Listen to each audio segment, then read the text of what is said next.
Okay, let's see if this works any better. Wayne Costa, it looks like folks are filtering back in. So we were asking the question of in regards to the supposed red wave that's coming in November. Is there a possibility that that wave has just got substantially smaller with the rolling back of LGBT rights? So that's what we were asking. I had callers in the box and everything. We were kind of lagging, so you guys let me know if there's any lag. We'll try it again, but yeah, at the end of the day, the belief is that the right will not stop at rolling back Roe versus Wade, or better yet, rolling it to the states. That's what some folks are saying. Is that appreciate that, Pete? You guys are saying it's better. So far, the broadcast looks better. I switched over to home Wi-Fi as opposed to the 5G. So hopefully this holds up. But let me go straight to the box because the box is open. The big next happens. Hopefully the live was. I don't know what happened last time. Okay, the big DM. Good evening. What's up? How are you? Oh, I'm doing good. Well, you were listening before, so Yeah, what do you think? Do you think? I made a bunch of notes and everything. There's so much to unpack here. Um, and I hope you can hear me. I hope it's not lagging Okay, too much. let me hear what you got. Okay, well, the Let me first hear what you one, got. y'all started talking about states' rights, but through the course of conversation, y'all went through that, and the only thing I'd want to add on that is anything that can be rolled back to states' rights probably eventually will be rolled back to states' rights, and I don't see why that's a Exactly. bad thing. That's Well, we I, wanted less big the government. reason Go ahead, go ahead. the reason why we see it as a bad thing is because certainly from the African American standpoint, states' rights has a horrible history with African American and minorities, and it would also have a pretty bad history with the LGBT community. Southern states do not have a really good history when it comes to how they have treated us. Well, I live in Nashville, Tennessee. That's where I'm at right now. And Nashville was actually the Okay. leader in the sit-ins, and like we did a lot of stuff in our city for minorities. We have plaques, historical Yeah, but plaques everywhere down you're talking Nashville. about one city. Yeah, but you're just talking about one city. I'm talking about the South as a whole has a horrible reputation historically when it comes to minorities, women, LGBT. I mean, their history is horrible. You're just talking about one city. Well, I mean, everybody has a bad history if you really want to break it down, and then you came to where you learn things, and then you get out of that. I mean, we live in probably the biggest first world country in the world as far as rights for people now. So we could keep looking at the past if you wanted to, but the reality of it is we righted our wrongs in a lot of ways, and you Okay. can look at a lot of other countries, and we've done a lot better than they've done. Okay. Well, you're going to have to do a much better job convincing women, minorities in the LGBT community that we've righted our wrongs because they don't believe that. You can tell them all day long, you can point out things, but they do not believe that at the end of the day. Well, I mean, people are going to believe whatever they want to believe, but that's not the fact of the matter. I Okay. would challenge those LGBTQ people or even minorities to go to some other countries and see how it feels to be over in there. I've been to other countries. I've worked in other countries. It ain't a tea party over there. Trust me. People don't know Well, that I they will have tell in this you. country. Yeah, I will tell you that I've lived in other countries too. When you say go to other countries, it really depends on what countries you go to. There are countries that, remember, same sex marriage only became legal here in 2015. That has been legal in other countries for the longest. You had African Americans that fought in World War I that stayed in France and stayed in Europe because they could marry interracially. That didn't happen here until the 1960s. So when you say go to other countries, it really depends on which countries you're talking about. Do you think South Africa is pretty civilized? No, I think South Africa has apartheid. They're not, they are behind us. But Denmark, France, and a lot of Western Europe is in front of us. So the white Anglo-Saxon European countries are in front of us. Is that your argument that you're making? If you want to call them white Anglo-Saxon, including Australia, yeah, I think they are in That's front of what us. it Yeah. is. But that's what it is. Okay. That's always the argument from liberals too. They want to bring up, well, it's better in Europe, well, it's better there, but they bring up white Anglo-Saxon communities, and then it's an aha moment for you guys, and you're like, oh, but we don't want to say that, but it's the truth. No, I lived in Australia. If you want to call it a white Anglo-Saxon country, I'm fine with that. Which means you're ignoring the Aborigines that was there before. That's fine, but that country, in terms of freedoms outside of the COVID issue, other than COVID, that country is Thank you. further ahead than America is. That's my opinion after living there for 5 years. How do you think they feel about gun rights over there? They feel like they really don't need them. Exactly, which is why they took them away. That proves my point. Like Okay. all these countries y'all bring up, they have a lot less rights than we do, and there's a reason for that. And that'll roll right into the next thing I'd like to talk about. But you go ahead. Wait a minute. Let me. I'll let you roll into that, but let me Yeah, respond to you saying they have a lot less rights. Like I said, same-sex marriage, the ability to smoke a joint, the ability to hire a prostitute. It depends on what your freedoms are. There are plenty of freedoms that you do not have in this country that people have other places. You just don't place as high of a value. Like, for instance, you place a high value on Second Amendment rights. Maybe smoking a joint is not a high value right to you, but there are plenty of rights in this country you do not have. I could go to Colorado. Actually, I could go here and smoke weed all I want because we decriminalized it. So in many of the states Yeah, but because it's you get what I'm saying. You're no, pointing I out little don't cities. because we do have those rights in this country. I could go to Nevada and get a hooker if I wanted to legally. So if No, you that ain't want what to I'm. do it, No, you can do it here. no. Hear me. Wait a minute. If you live in Nashville and you I want to do. hire a hooker and you got to go all the way to Nevada, that's not a freedom. I think that's a freedom. If they don't like it here, then I'll How just go far? How somewhere else and far is do it. Nevada away from you? How many miles do you estimate Nevada is from Two hundred Nashville? dollar plane ticket, No, no. 4 hours. How many miles is Nevada from A Nashville? $200 plane ticket in 4 hours. That's the So, in other words, you reality. don't want to answer the question. No, I mean it could be halfway across the nation, but you act like I can't get there when I can. I No, mean, it's that's that not. simple. If I told you as a Tennessean, if I told you you had to travel all the way to Nashville to fire a firearm, you wouldn't accept that. So I'd why move are to you Nashville, accepting it which on is this where I'm case? at. I would just move there. Okay. All right. Okay. Honestly, and that's part of where this is all going. They don't want states to secede or they know we're already divided. Well, here you go. Here's an easy solution. We're going to turn it back over to the states, and you get to pick whatever state you want to live in for the rights that you want. And I don't have a problem with that, honestly. I don't. Okay.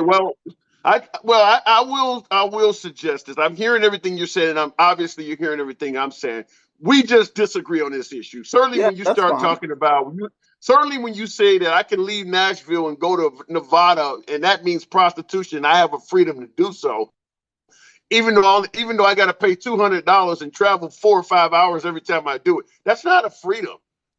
That's Yeah, not but if freedom at if I was all. that sex hungry for to pay women money to have sex with me, then I would just move there. Then that did defeat that. Well, Well, you're not sex hungry, but then again, some people are not firearm hungry. I'm just pointing out freedoms. That's all I'm saying is you're talking about how free we are. And when I point out freedoms that other countries have, you're coming up with this. Well, I can go all the way to Nevada and I still have that freedom in that one city out of a nation of 330 million people. Oh Nevada is no, the it's in only Oregon. place It's you in can do that. Washington. I could go to Oregon. I could go to Washington. I could go to a lot of places to have sex with women if I really wanted to. I'd probably just go to Miami and they probably wouldn't say a whole lot. So I mean, And it's you not like we happen to can't live do what in we want to do. Nashville. You live in Nashville, and every place you named is in a different time zone. That tells And you everything. but if you want to do it, there is a way to. You can do it. Like that's Okay. my All point. right. If Okay. you really want to do it, you can do it. Okay. Don't California my That's not Nashville freedom. though. How about that? To me, freedom means you don't have to pay a $200 plane ticket and go to a different time zone to do something. If you got that type of a hurdle in the way, it's not freedom. Eh, I mean, Okay. it's not. I mean, freedom to kill. But I mean, we could go on about this forever. I mean, we could roll this into many, many other things, All and right. Okay. segue all this. We'll never agree on it, but I'm just saying you can do those things in the United States. I mean, it's Okay. Yeah. I mean, yeah, I don't. I mean, if that's the case, then yeah. I mean, if that's the case, you're gonna. If there's one spot in the country where you can do something, then everybody has freedom to do it. I don't. Yeah, we have a different opinion on that. So, what about the possibility that this could expand beyond just rolling back Roe versus Wade to potentially taking away rights for the LGBT community? Do you see any possibility of that happening? I think, and it goes right in with what we were just talking about. I think that there is a possibility that it could happen. I think it would be a political nightmare for the right to go down that road. But if it were to happen again, states' rights, like people act like states' rights is such a bad thing. But states' rights is what we built this nation on and what it was intended to be. It wasn't intended to be this big government. The big government's what we came over here and got away from. And now we've gone into this big government. But that's not what we intended this whole thing to be. Right. You look Here's at the reason you're saying you don't understand why people have a issue with states' rights because that's how the country was founded. The reason yeah, people have a problem with states' rights is exactly like your prostitution in Nevada argument. You're going to go from something you can do anywhere to places you can only do somewhere under states' rights. If you can get married currently anywhere in the United States, and we roll it back to states' rights, you just lost your ability to be married everywhere and traded it in to only being able to be married some places. That's why they don't like it. I understand that, but you also have to look at it in a government standpoint and how divided we are. This really keeps yourself from this line of secession. Like people act like, oh, that's not even a real thing. That could never happen, dude. If we keep going this way, it's a reality. Like you're going to tell me California, which has the biggest economy we've got in the nation, couldn't just say, give a middle finger to the United States and go do things their own way? Sure, they could. No, And probably a lot of people would probably like it that way. But I'm no. saying to help from division, we wouldn't like it that way as a nation. It would hurt us greatly, I'm telling you. But I'm saying if you want to stop all this stuff and this division, cool. We'll throw it back to your state. You guys get to have what you want. And here's the deal you get to pay for what you want because you get to live in whatever state that you agree with. You don't have to move Okay. outside the United States. We don't want you to leave, but what we want you to do is go to the state you feel most comfortable with. And people are doing that anyways. Look at this big move to Nashville. Look at these big moves to Texas. Um, People Yeah, are but moving they're those not places. moving. They're not moving. They're not moving to Nashville right now. At least they're not moving to Nashville and losing rights under a states' rights country. Based on what you're saying, it would become an issue of if I move to this state, am I going to lose some rights? Here's a good example. Let's say you are married to a same-sex partner and you have a job that you travel. And when you move, your wife moves, similar to the military or a truck driver or whatever. If your wife goes with you, if something happens to you in a state that does not recognize same-sex marriage, your wife may not even have proper say-so over what goes on with you medically or anything because they don't recognize you guys as a couple in this state. You get how that could be a problem? I get that people need to think about that, but there's a lot of things that people need to think about to better themselves. I don't want to move to California because I don't want to get taxed to death. So I'm not going to move to California. I'm going to stay right where I'm at. But people move here because they don't Okay. want to pay taxes. You know what I'm saying? They want to retire early. They come from California. They come from New York. So we could do this on a plethora of different things. But I mean, it's already happening. People are moving around the country to get away from certain things they don't like, and it's just going to continue. And honestly, I don't see an issue with that. So let me ask you this question. You said people would have to think about things they do. From an LGBT standpoint, if they go from being able to be recognized as married everywhere to now having to think about where they go, is that a gain or a negative for them? Is that a positive or a negative? Well, it's probably a positive because if there is a state that wouldn't allow them or doesn't like them to get married, they probably wouldn't want to be there anyway. They probably wouldn't want to be around those people. So why wouldn't you go to a state where you feel like you're more accepted? So you believe that if they ban gays in certain states to be married, that would actually be a positive for them. They would benefit from that. Do you not want to be around like-minded people? I mean, I think most people do. Okay. I don't know where else to go with that. Well, I mean, I you mean, I don't hear have your to. answer, I'm but just saying. It's like you want these states to do what you want them to do, and no matter what, you better do what I want to do. It doesn't work. Life don't work that way. I don't get to no, I'm walk into fine your with it. state where you've lived your whole life and tell you how to live. I don't get to do that. But if you want to I'm find a fine state with where they do that, yeah. that's fine with me.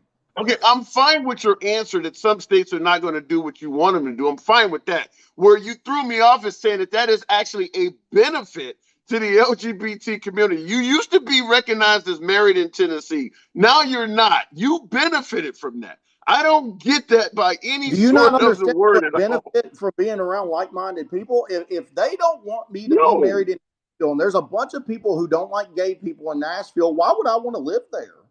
Okay. All right. We just disagree. We'll agree to we'll agree to terribly disagree on that. I That's don't see the fine. benefit in that at all. I don't see the benefit in that at all. There may be industries and jobs and things like that in that state that is unique to that state that you need to come there for. Not being around like-minded people. You may be going to that state with no intention to be around people at all. You just may be in that state. You may be going to an amusement park or some tourist attraction in that state. And if something happens to you where you're injured or something, your spouse no longer gets any say so over your body. I don't see where the benefit to that is. You're telling me that's a benefit. Again, and I don't know how many times I got to say it, why would people want to force non like minded people to think like them? They don't have Okay. to. Our Constitution's not built that way. You can be the most degenerate idiot you want to be in this country. I've seen it, I see it every day. But it's your right to be that Okay. stupid if you want to be. And why, Fair enough. if there's so many of those people in a state, why would you want to go there then?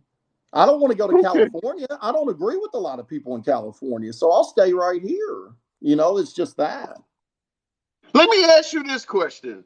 It, as let's say for instance somebody saw you and wanted to cast you in a movie, cast you in some type of a Law and Order, some type of television series, and to be in that series you had to move to Hollywood, even though you don't agree with anything that's going on out there. To take this job, you got to move to Hollywood. You're telling me you would turn that down because you don't like California, right?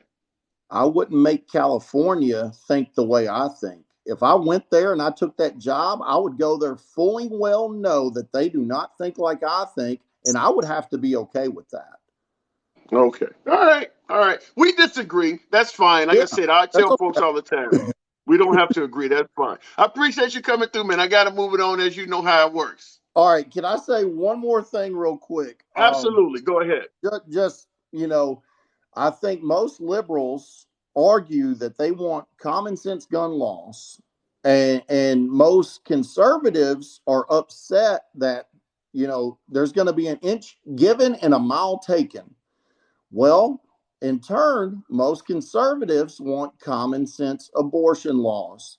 And what most liberals are upset about is that an inch is going to be given and a mile is going to be taken. So What is it's it? kind of What is a common? hypocritical to Give me. me your definition of a common sense abortion law. What is that? Give me your definition of that. Common sense abortion law, 0.02% of abortions, birth defects, rape, incest, mother's health. Those are things I think most conservatives can find common ground on. But this 99.98% of abortions, where you're killing a million people a year and we're in a birth deficit for the last 5 to 10 years in the US, I mean, come on. We knew the government What is? wasn't going to allow Whoa, whoa, this. whoa, whoa, whoa. If you're for protecting the sanctity of life, I can understand that. A birth deficit, What does that have to do with? You're going to take away the mom's right to choose because you want to produce more humans? If I'm you want to talking from protect a the government sanctity of life, standpoint, that's fine. I'm talking from a Huh? government standpoint. Government's ran like a business. The politicians do it like a business. We are in a birth deficit. We have been for the last 5 to 10 years. So if you didn't see this coming, you've been clueless. China's been outpacing Right. us, and they've tried to put a lid on it, actually. So the U.S. is sitting here looking at our numbers and like, dude, we're in a deficit right here. No, we ain't going to continue to. And everybody in the comments saying we're not in a birth deficit, go look it up because y'all aren't educated. He knows. All right. Well, The government was never going to I'm not. allow that to keep Yeah, happening. yeah, I'm not arguing that point with you. I actually appreciate having you as a guest because you lean right, I lean left, and I will say at the end of the day, what you're saying, at least from my personal analysis, your humble correspondent, I would refer to what you're doing as saying the quiet part out loud. You help validate things that the liberals are saying. You're like you said, Yeah. it's a benefit if you come to this state and they ban gay marriage. I mean, the stuff you're saying would really, I wish I could get politicians to say what you're saying as loud as possible. Well, I That's had a all I'm lot gonna of say. people tell me I should run locally. I haven't done it yet. I've thought about it, but I was like, let's just go social media first, see if I get some traction, then maybe we think about it. But yeah, there are a lot of things that I can see why liberals think the way they do, and I can appreciate Right. that. But I also try to bridge that gap, and I think most politicians should, to where you get the conservative outlook, and I think you do a great job of that, actually. You should probably run for Thank office. you. Um, Hey, but I if the think you do a opportunity great ever job of presented bridging that itself, gap as well. yeah, if the opportunity presented itself, I wouldn't be opposed to it. But look, I gotta move it on. I Go appreciate for it. it, You've my been a man. I real took good too one. much of your time. I appreciate it, though. And it was a pleasure. Anytime you're Absolutely. welcome back. Thank you. Absolutely.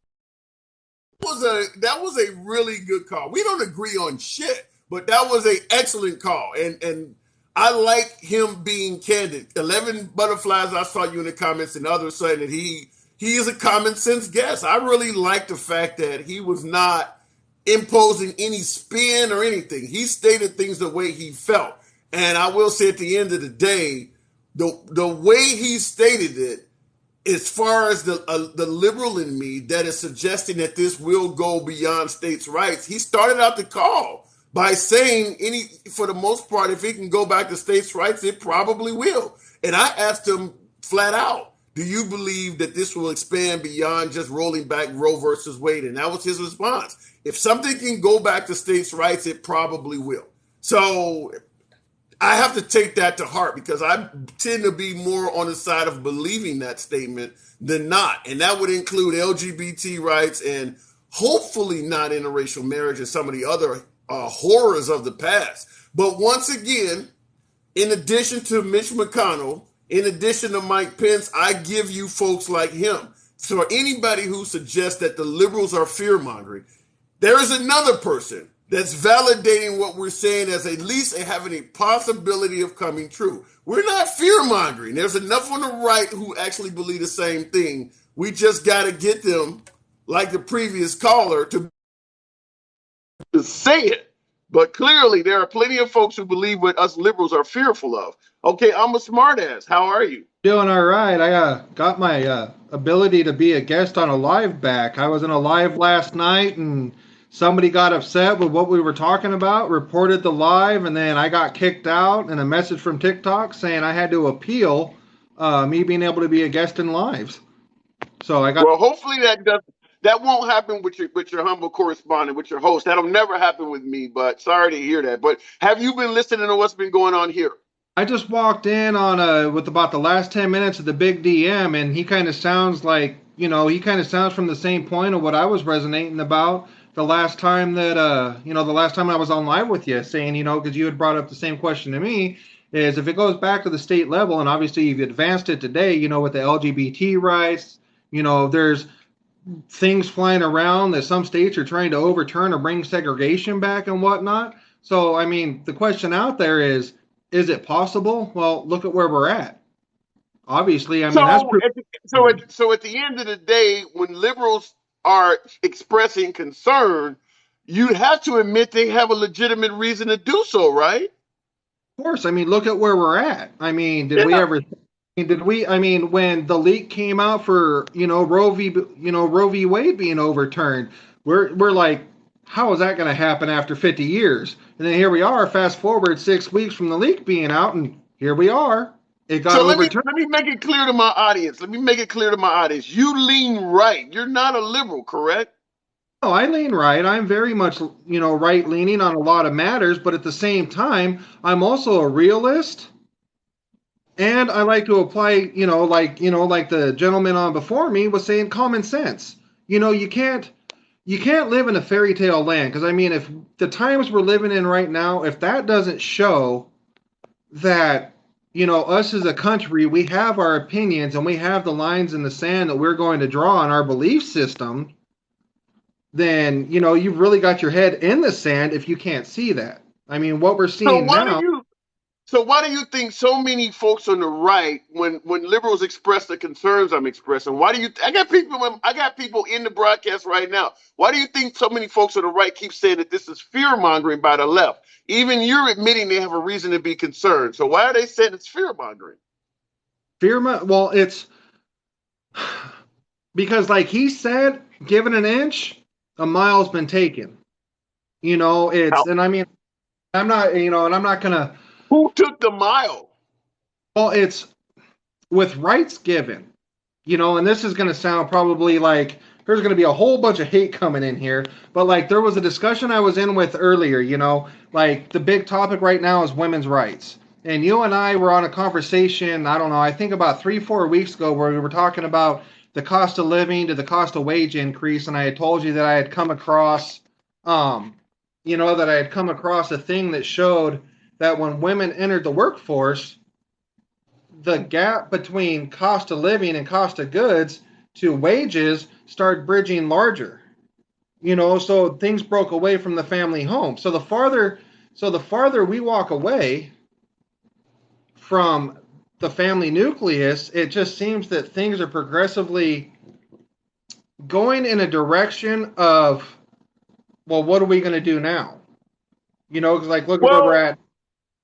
I get your point. So let me ask you the same question I asked the previous caller. He suggested that by going back to states' rights, if there are certain states that say ban gay marriage, for instance, that is a benefit to the LGBT community. Do you believe that if certain states ban gay marriage, which it's legal now in all 50 states, if we go back to states' rights and some states ban gay marriage, do you also agree with him that that's a benefit to the LGBT community? From a safety standpoint, with me growing up in the 90s and knowing what happened to it's, I always refer to them as the alternative lifestyle because they've got too many letters in their shit to even me try and remember them all. But for the alternative lifestyle community, I grew up, where I grew up in Southern California, and I was born in 81. So, I mean, I really kind of started remembering things from the news in the late 80s, early 90s, for that culture to go out and express themselves the way they want, there were groups that would wait outside, their establishments, the bars and whatnot that they would go to, wait for them to come out stumbling drunk, and then beat the shit out of them just because of their sexual preference. So, in the aspect of if something is being put out there, then from a safety standpoint, hey, maybe I So don't what want to you're move. submitting, so what you're suggesting is that some states are so homophobic that it would be safer for the LGBT community if they just banned them all together. I didn't say ban them all together, but you said if it went through and these things became public knowledge, if somebody was going to move, make a move and say, they had their life partner with them that they got married to in, say, California, and then they were going to move to, say, Georgia, where same-sex marriages aren't accepted. Well, we can't Yeah, control but everybody. you're making it sound like every same sex couple behaves flamboyant and outlandish like some people at the Pride Parade. There are plenty of same sex couples that are just as low key as you and whoever you may be with. They Well, don't all act like that. So what I'm asking is, would it be a benefit to the LGBT community if some states banned same sex marriage? I don't see how it's from a safety standpoint, because Why you is can't. it? Why if they're not flamboyant or out there doing? Why is their safety in danger? Okay, because you're talking about a entire group. You're not talking about, say 5% of a group or anything like that. You're talking it's umbrellaed. So the whole community on a whole is, hey, I know some, I'm friends with some that if you didn't know by talking, if you didn't know them, you wouldn't know. But then there's other I've seen that you can tell from 10 miles away. But it's because So you're making it clear that there are some states in this country that are extremely backwards. I mean, you're yeah. pretty much admitting that, right? Well, yes, because the obviously education, comfortableness, so on and so forth. I mean, I'll tell you, with me growing up in Southern California, I grew up in a predominantly Mexican neighborhood, but I'm white. But I knew damn well that when the sun went down, if I was going to be going out with my friends and whatnot, I didn't want to go to cities like Bell Gardens, Compton, Watts, Linwood, We're talking Inglewood. about a whole state, though. We're not talking about a city. We're talking about a whole state. Yeah, it's a whole, but There again, is no then whole state that you would. There is, as a white man, there is no whole state where you would be unsafe in. no, but there's certain areas. I would imagine if We're you're going to talking wear, about a whole state, not areas. A whole state. but a whole state could have safe, quote unquote, left leaning areas. If they ban it as a state with all the sanctuary jazz that we're doing, I'm pretty sure somewhere would come through and say, oh, we're a sanctuary city. We're not following the state guidelines. I could see something like that popping up because we have it now. Yeah, I There's don't. I mean, I think you're comparing it when you look at areas where you might not feel safe as a white guy compared to a whole state. It's not even. It pales in comparison. I mean, you're talking about Compton. What is Compton? A few square miles? You're talking about an entire state. well, I I mean, understand with that, hundreds of cities in it, with literally hundreds of cities and dozens of counties, the whole state is banning you. right? But it's again, like I said, I'm sure there's going to be sanctuary cities. With the states being able to govern themselves and then making their rulings, there's always new rules that can be put in. And for states that I guess even if I understand you, I appreciate us having a dialogue, but I guess I want to ask, do you understand how bad this makes the Republican Party look if this is the case? I mean, if that's the way things have been turned, but I Okay. mean, look at, it's just it's as a whole, we're living in a very, very interesting time. There's a lot of people saying that the parties have flipped. I mean, it's very well known that the Democratic Party is the one that started slavery, is the one That that, ain't gonna fly when you talk about rolling back in. I get what you're saying. Yeah, the but Democratic Party certainly was a party of slavery, but that right, argument in modern times is not going to hold a lot of weight to it. right, but I I mean, mean, go ahead. but it's they're trying to say things have flipped. Like there's things right now with people saying RV Wade being overturned is a win for white people. Like that, I don't understand because the way I've seen the history of things is Margaret Sanger started Planned Parenthood and put it in, lower income areas, which were predominantly of people of color. So white And people, I get that.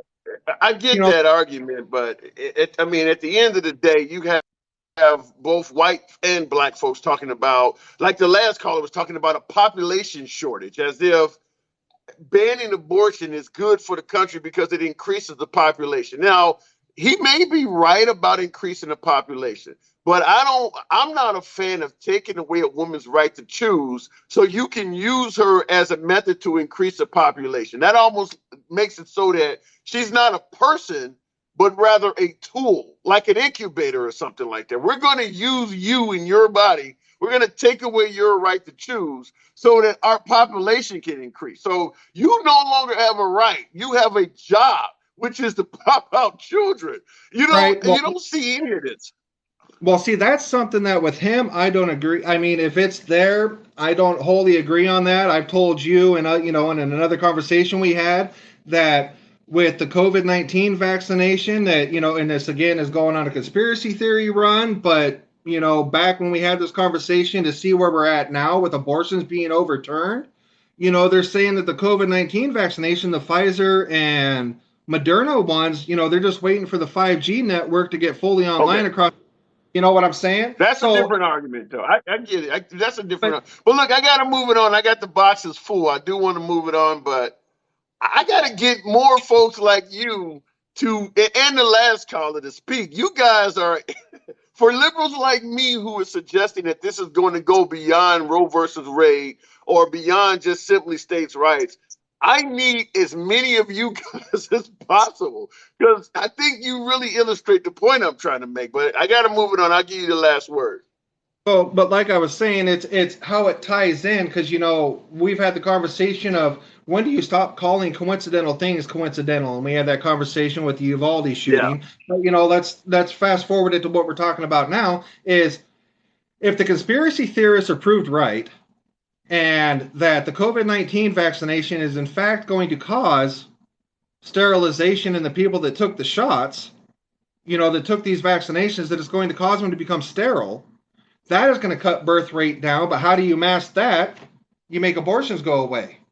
So if you make it to where people can't have abortions to keep, quote unquote, for sake of argument, the population under control or repopulating it, if you put those two side by side with each other, then they kind of cancel each other out, and you're going to forget one. One or the other is going to get forgotten. I don't know. I understand what you're saying. I don't submit to that. I don't know where to go with that, but I wanted to give you the last word, man. I appreciate you coming through. I got to move it on. You know how it works. Yep. Appreciate it. All right. You too. Catch you next time. All right.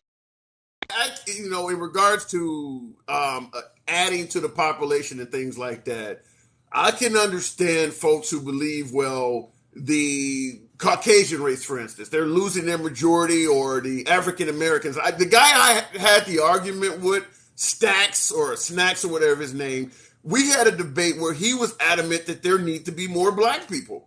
And he is against abortion for the same reason as my caller a couple callers ago. But he's doing it for African Americans. He believes we need more black people to have more power in voting, more power in Washington. So that's why he's a fan of banning abortion. A couple callers ago, I had a white guy on for the same reason. Maybe there's something to that, but at the end of the day, I don't believe we should take away the woman's right to choose because we want to use her to pop out more kids. That, to me, it seems insensitive towards the female herself. But maybe that's just me. UBI, I think that's UBI. Oh, wait a minute. I hit the wrong thing here. Let's see what happens. What is it? From a government standpoint, though, that's how it is. The big DM. Okay, well, the government can get it wrong, by the way. If the government is using female rights to choose and denying that, with the goal of increasing the population, that is wrong towards the female citizens of that country. You talk about having rights and not having rights. You talk about America being a country with all the freedoms and rights. If you're taking away a woman's right to choose to use her to pop out more kids, that don't sound like freedom for women. Or at least in my opinion, it does not. I need to get the likes up, folks. I'm going to ask that you kindly tap your screens, get your boy up to 5,000 likes. I was trying to bring on a caller, but it looks like they're buffering. Let's go back to I think I was trying to my screen flipping. I'll try this. I got somebody. Okay, Hello. Who do we have here? Naika. How you pronounce that? It's Nashika. Nashika. Okay. Good evening. How you doing? I'm doing good. That's good. I just wanted to say something real quick, but go ahead. No, you were listening to my previous callers? No, I didn't. I heard the last one that you had on, but I didn't hear the other ones. Well, the question we're asking is in regards to what has happened with rolling back Roe versus Wade. Two questions. The first question is, do you believe it's going to affect the female vote to a significant amount, or not just a little bit, but will there be a significant change in the female voter participation come the midterms in November? And the second question I'm asking is, in regards to them rolling back Roe versus Wade, what are the chances that this may expand beyond that into them rolling back something else? I agree with that second one. I think that it's going to be way more like unnecessary laws that's going to be placed. But I also feel like it may the votes when it comes to women, it'll probably affect the votes. I think that women will take it more seriously and start voting in November. I'm not, but I'm not sure because I'm not gonna lie to you. I don't vote. I'm not gonna lie to you. But why not?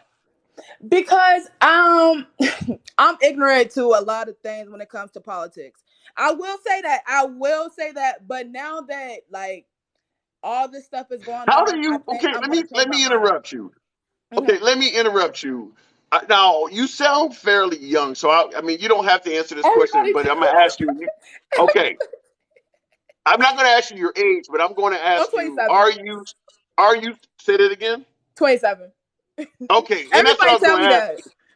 Okay, and I was going to ask that because you're in the age category where rolling back Roe versus Wade could actually affect you. It could actually Right. stop you Mm-hmm. from making a decision. How do you Agree. feel about them rolling back that your ability to choose? I think it's disgusting, and I'm upset about it. Like, I'm not gonna lie to you. I was the type of person I never took politics seriously because I felt like votes and stuff didn't matter. I'm not gonna lie to you. I never thought that. But now that this has happened, I think I'm gonna take it way more seriously or whatever. But I don't agree with it at all. I don't. I Okay. think it's gonna damage a lot of everybody in the society. Whether you're a man or a woman, it's gonna damage a lot of things. It's gonna damage a lot of Okay, stuff. and and that's the reason I asked you when you said you didn't vote. I'm Mm-hmm. listening, thinking like she sounds like somebody who actually would be affected by this. I would Right. highly Mm-hmm. encourage you to go out and vote. I mean, Yeah. I understand, and you're not the only one that thinks voting does not matter. Certainly Mm-hmm. from the African American standpoint, but I would Right. highly encourage you get involved in politics because they are making decisions that affect you, whether you participate in elections or not. These things do affect you. Right. Mm-hmm. I agree. So. All Yeah. right. So So yeah, yeah, from now on, I'm definitely gonna start voting, especially since this happened. But I did want to say something, sure. if you Go don't ahead. mind. Okay. Sure. Okay. So I do believe that they did this because the white population is declining or decreasing, whatever you want to say. But at the end of the day, it is going to affect all women of color. It doesn't matter who it is, white, black, or whatever the case may be. But I do believe that's the reason why they did it. To increase the numbers in the way. Well, you're not the only one that said it. I just had a guest on 2 guests ago who also, and he was white. He also said it. I've talked to Mm-hmm. several Caucasian. Like I said, I've talked to a black guy that also thinks the same thing. But Mm-hmm. at the end of the day, regardless of the race of the person, I've Mm-hmm. talked to a lot of men because it's primarily men that are making these decisions. I've Mm-hmm. talked to a lot of men that are suggesting we need to ban abortion to increase the population of the group of their choice. So they're not Right. even talking about doing it for mankind. They're talking about doing it for selfish Wow. reasons. Like Wow. I think my particular group needs more people, so I want to remove the woman's right to choose. I've talked to a lot of guys that are saying that. That's so ignorant. Yeah. That is But it's so law. ignorant It to is now me. law. That's why I feel like a lot of people that's pro-lifers, they're not pro-lifer, they're just pro-birth. They don't really care about what happens to the babies after it's, on earth. That's why I don't agree with that. And I used to be a pro-lifer myself, and I'm not anymore because I'm very open-minded now. And not to say that I will ever have an abortion, and I never have, but I still respect somebody's opinion, or I respect everybody's choices. You know what I'm saying? And I know how it can affect society. So Right. I don't know. It's just sad. It's really sad. Well, at the end of the day, even with abortion being banned, let me ask you this. Do you think that this will actually stop people from having an abortion if they want to have one? Let's say a woman Oh cannot no. afford to travel. She Mm-hmm. cannot afford to go. Like if you live in Louisiana, for instance, if you live in the Bio City, you live Mm-hmm. in New Orleans, the nearest place you can have an abortion if you live in New Orleans, I believe is Illinois, which is several states to the north, or I think North Carolina, which is all the way damn near on the Atlantic Ocean. There's nowhere near the state of the city of New Orleans, Mm-hmm. once this stuff really gets serious, that you can go to get services. So if a Mm-hmm. woman cannot afford to travel, but she really does not want to carry that baby inside of her, do you think that they still will find a way to terminate that pregnancy? Oh yes, 100%, Yeah. 100%. It's gonna be dangerous. It's gonna be a dangerous procedure, but it's gonna go back to the people. I don't know what they used to call it back then, but it used to be women back in the day that would take coat hangers and stuff like that back in the day and do it like that, or Wow. like I think it's gonna be a lot of dumpster babies. I believe in all that. It's gonna be a lot of women passing away from like dangerous procedures and stuff like that. Yeah, I believe it. Yeah. Hmm. I tend to think so too. But listen, I got to move it on. I All appreciate you right. coming through, and you're welcome back anytime. Good call. All right. Thank you. Bye bye. Hey, you're welcome. You have a good evening. All right, let me go ahead and Trying to go to UBI, and I guess he dropped out for some reason. Okay, let me move it on to Tyler. and Hello. Stanley, a lot of good afternoon or good evening, Tyler. Good evening. The blunt man. Yeah, it's I me. used to call it knuckle to the face. Okay, how you doing this evening? I'm doing very well, man. I mean, I'm feeling good after the Roe v. Wade was overturned. I think that we still have a long way to go, but I think it was a move in the right direction.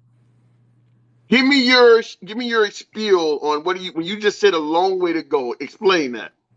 Yeah, I think that we still have a long way to go to making like abortion completely illegal in every state. But I think that Okay. this kind of paves the way. However, I would say that like it's also kind of a catch-22 because now that we do have many states that are going to criminalize abortion. Well, that also opens it up to other like liberal states like furthering abortion like later in term. Like they could make it to where Yep. like you could have abortion up until like 9 months, which I don't like. So it's kind of a catch-22. But so are you? Let me ask you this, and I want to ask this to my entire audience. You tell me which one you're going with, and I'll ask you as well, Tyler. Which one is more? This is for the pro-life crowd. This is not for the pro-choice crowd. This is a pro-life question. Which one is more important to you, preserving the sanctity of life or preserving states' rights? Because a lot of folks are saying it's not about banning abortion; it's just about states' rights. So which one is more important in regards to this issue, preserving the sanctity of life or preserving it at the states' rights level? What do you say, Tyler? Yeah, definitely life. I don't like actually believe in like states' rights. Like I'm an anarchist, so I would abolish like the government.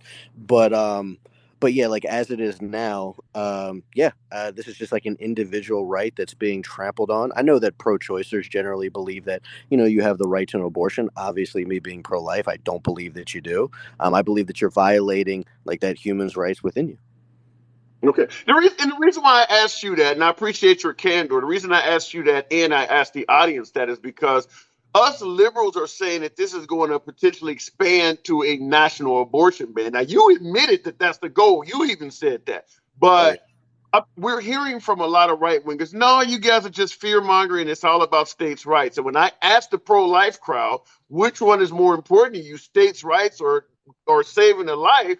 Mostly everyone said saving a life, which ultimately would mean that if they're killing folks in California or killing folks in the state of Illinois or the state of New York, that is important for you to stop. You're not going to stop it at states' rights, and I'm really surprised how many folks in this particular broadcast, when I mentioned that this is headed toward a national abortion ban, how many folks have told me I'm fear mongering? But then when you let them talk, it's pretty clear that that actually is the goal. Now, will it be implemented? I can't say that for sure. It might face a lot of challenges and difficulties, but it is pretty clear based on the conversation I'm having with you. I believe the last gentleman, Jeff, and the gentleman before him, that a national abortion ban is indeed the goal. It's not fear mongering. Yeah. None of these are liberals. These are all right wingers and an anarchist that's Yeah. making it clear. Yeah, it's almost like the debate O'Rourke. You goddamn right they're coming for a national abortion ban. But go ahead, Tyler. Oh, facts. Yeah. I mean, that's definitely the goal. Yeah. Any like Republican or right winger that was to say something like, "Oh no, it's just states' rights." Well, this doesn't actually make sense if you are pro-life. If you're pro-choice, maybe, but like if you're pro-life, this doesn't make sense because if you're pro-life, you believe that this is the unjust killing of an innocent person in the womb. It shouldn't matter what state this is happening in. It would need to be banned in every single state. So yeah. So I definitely find it to be a contradiction to any right winger who like is okay with like just Roe v. Wade, like just in totality. If they're just like, oh no, we're just going to bring it back to each state, it's like, but that's not enough. Not if you're pro-life, No, right? it's not. Like that's not enough. No, I agree. If you truly are for protecting the life of babies, and I'm pro-choice, but I'm not here to argue whether you should be pro-choice or pro-life. I respect anyone that has a pro-life mindset because they do believe what they're doing is morally correct under God. But I'm just simply saying, if folks are trying to suggest that it's only a states' rights ploy and it's not a nationwide ban, I personally believe they're doing that because they know how damaging politically it will be to actually come out and say that. Very similar to what the Supreme Court judges did when they were questioned about Roe versus Wade. They were deliberately misleading because they knew it would be politically damaging to their careers. And that's what the right wing is doing now. Is trying, well, you guys are just fear mongering. That's not going to happen. But yeah, all Oh of the no, that's the callers goal, are man. admitting, That's the yeah, goal. That's the goal, man. That's definitely the goal. It's yeah. always been the goal, man. Anyone who would say if they claim to be pro-life and they're saying no, it's not the goal, then I don't think that they're actually pro-life. I think they're really just pro-choice. But yeah, pro-lifers want it illegal everywhere. Everywhere. So, Exactly.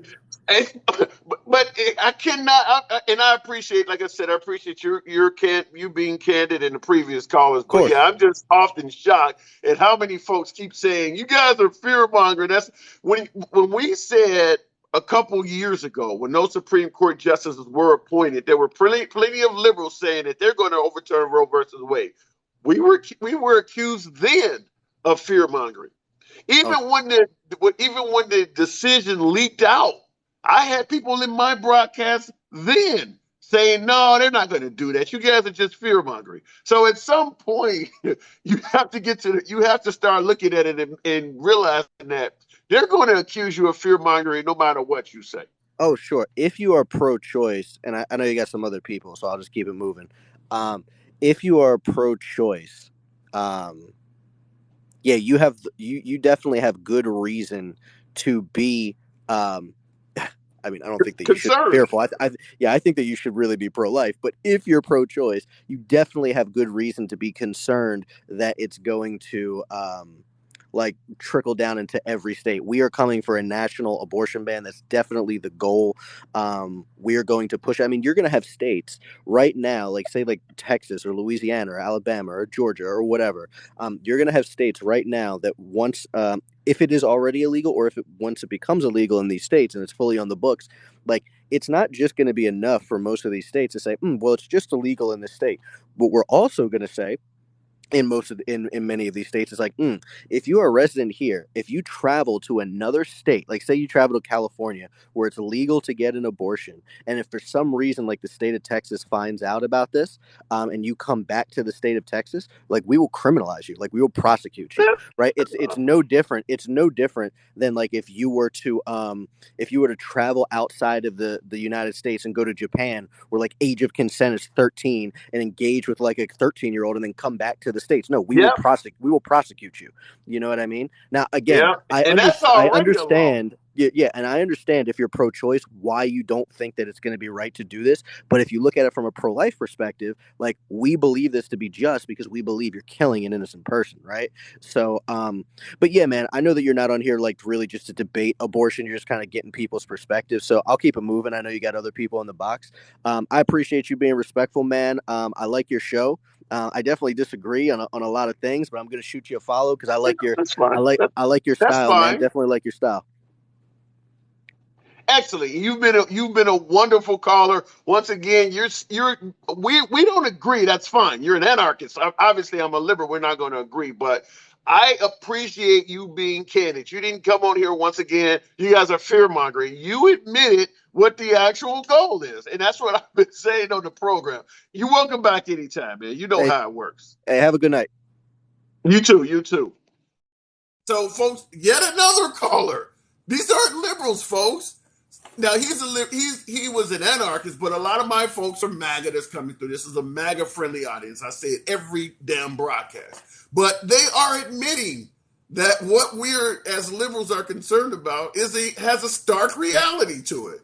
So I don't get why you have so many folks accusing us of fear mongering, other than they do not want it to hurt them in the midterms and in the presidential election. Let's keep them thinking that it only go to states' rights, is not going to go any further. Let's not give them something that's going to galvanize the liberals. I really wish I had more followers to put this shit out there, because I got a lot of folks in here that are true MAGA that are saying the quiet part out loud without a problem. All right, that man was super crazy, like villain vibes, says Ibby. I don't know about, I would say, I mean, he spoke his mind. I don't think he had a villain vibes. Let me go back to the box. And I totally appreciated that caller. UBI came back in the box. Let me see how this works. Okay. That's definitely villain. UBI, welcome back. I'm sorry the previous transmission we got dropped, so we'll pick it up where we left off. That's how you got above everyone else. So folks who are waiting, me and him were talking, and I had to reset the line, which is why he got dropped. So UBI, you've been following this. Where's your take on this? First of all, I had UBI, can you hear me? Yeah, can you hear me?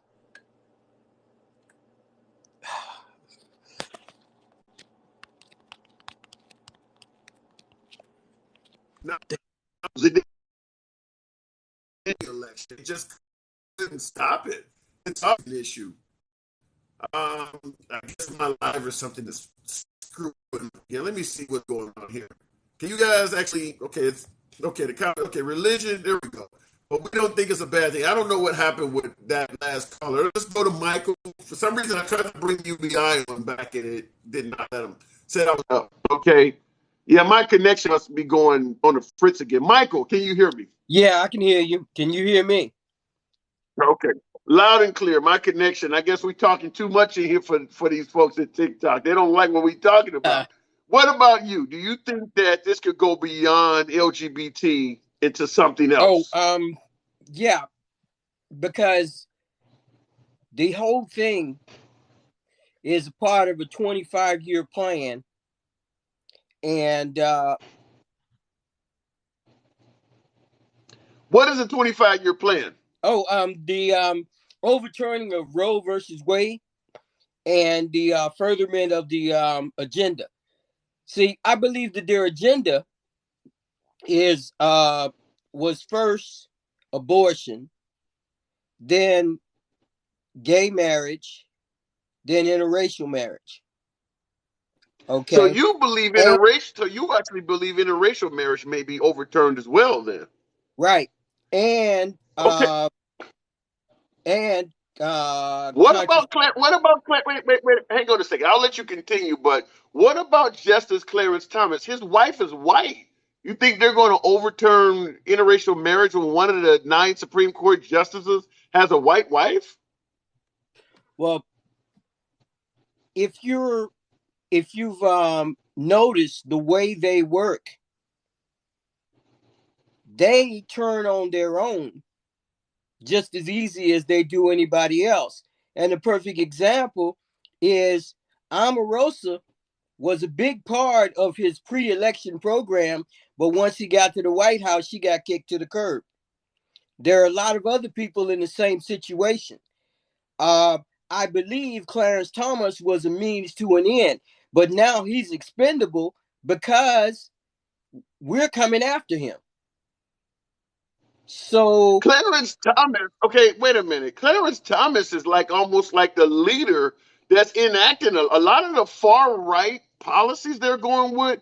Clarence Thomas is at the front of the helm. There, I believe Justice Roberts, even though he's a Republican, he is not as reliable. But Clarence Thomas is down with the program. Why would they throw Clarence Thomas under the bus? I don't believe that he is as important to them as they are to him. Okay. All right.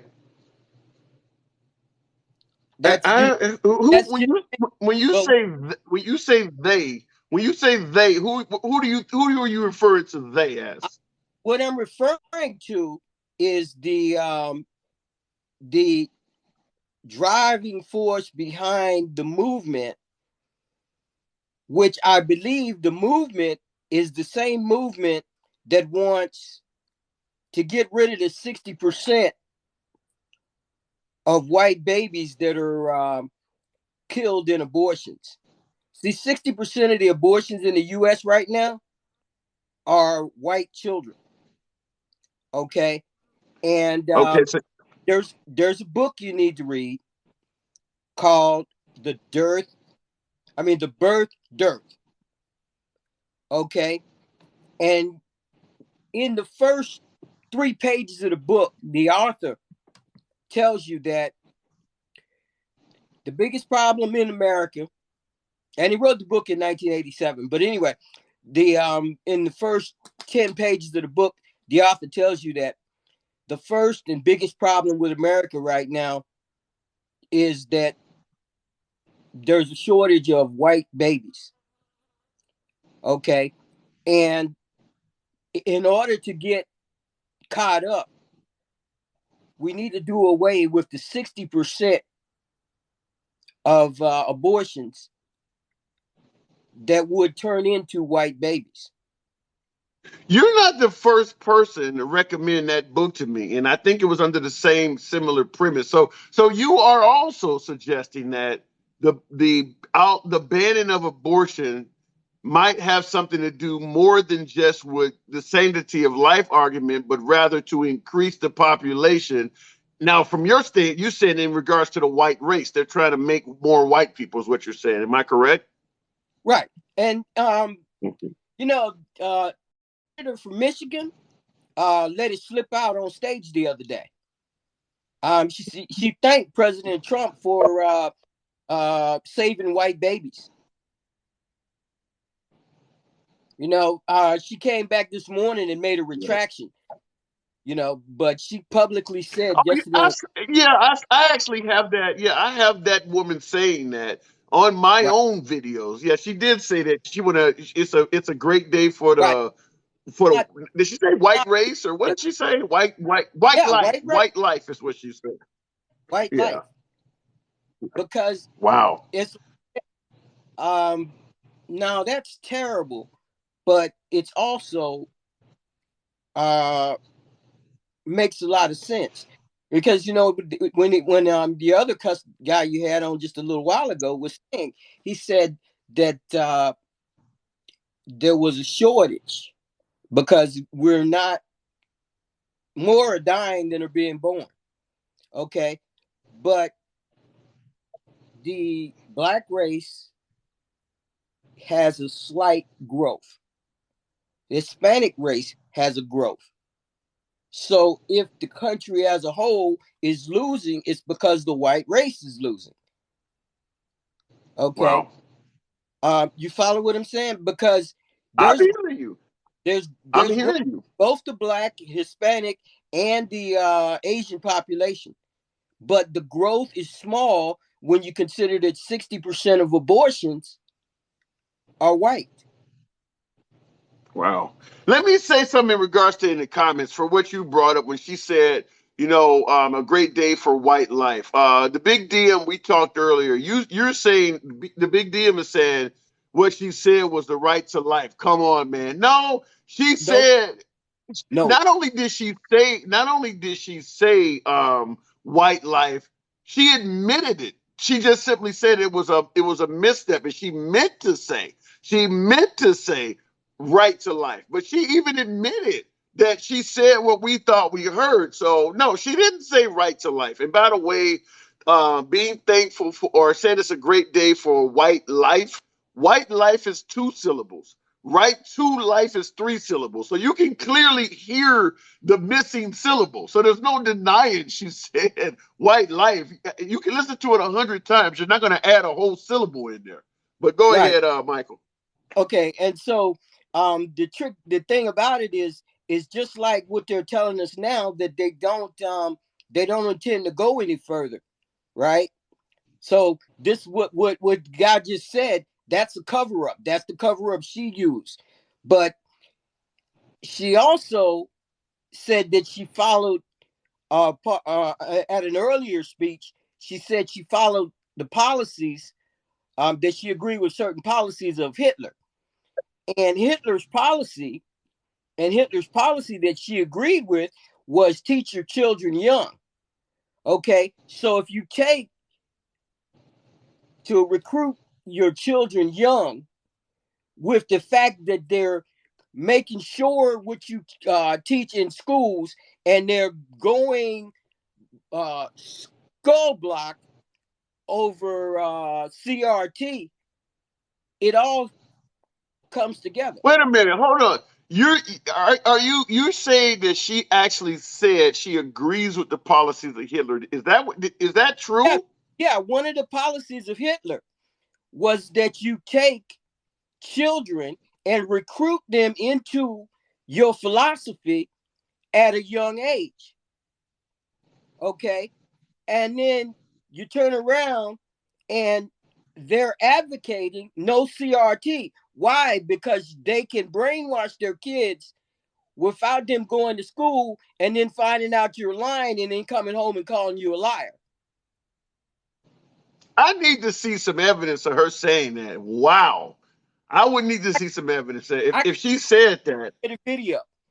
I can send you a copy of the video. Yeah, I need to. Yeah, she Please said. do. Please Yeah, do. yeah, I can send you that.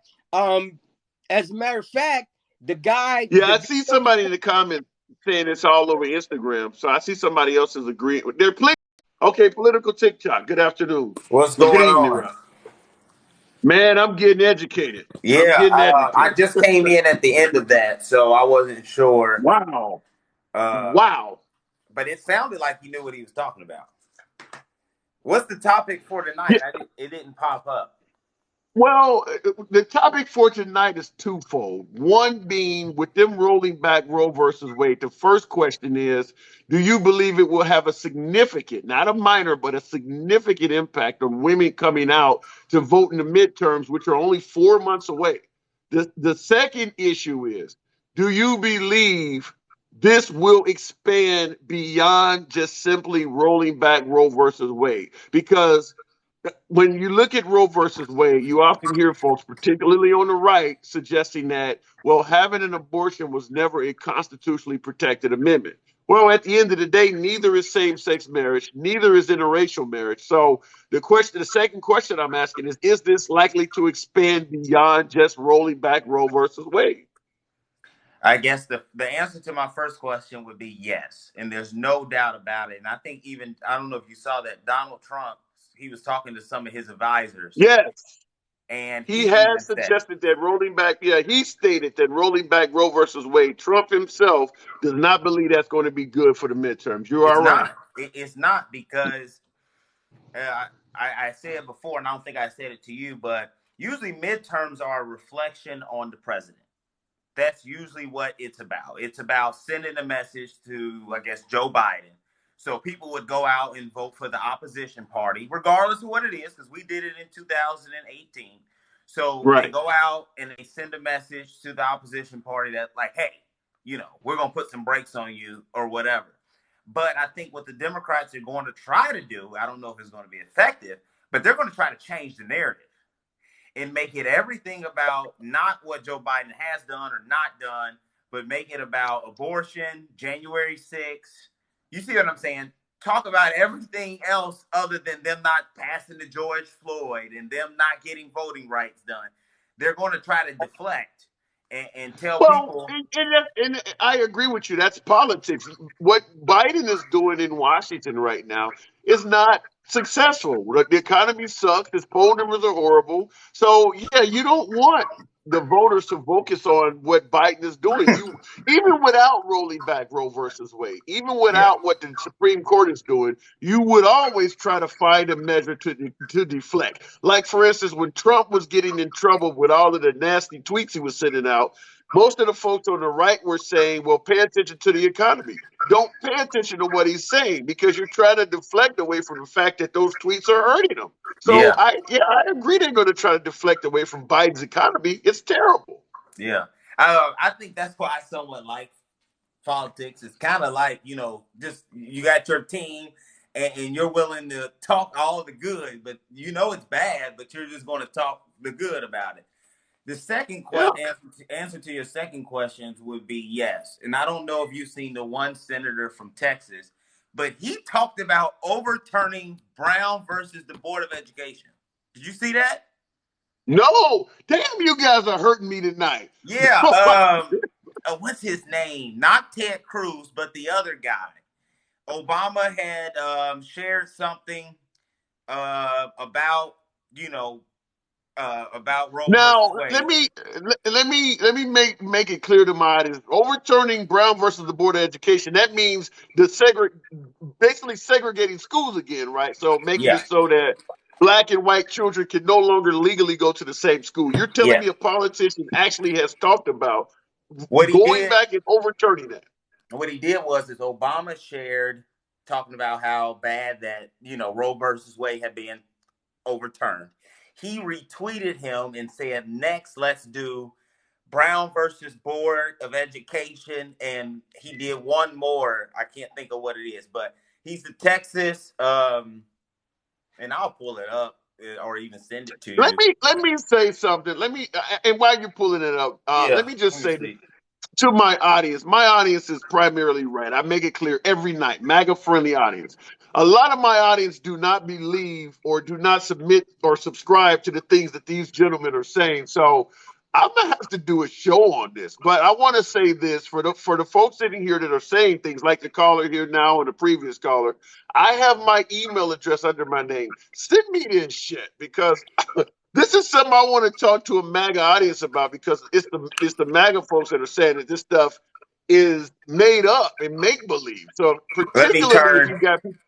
particularly if you got people on video saying it, because I understand with my audience, they don't trust most media. So if I give you a quote or some type of report from CNN or something, they're not going to believe it. So I really prefer video evidence of words coming out of people's mouths or an actual tweet coming from their Twitter account. But okay, Yeah, caller, I can't read that. It's pretty small. you can't read that.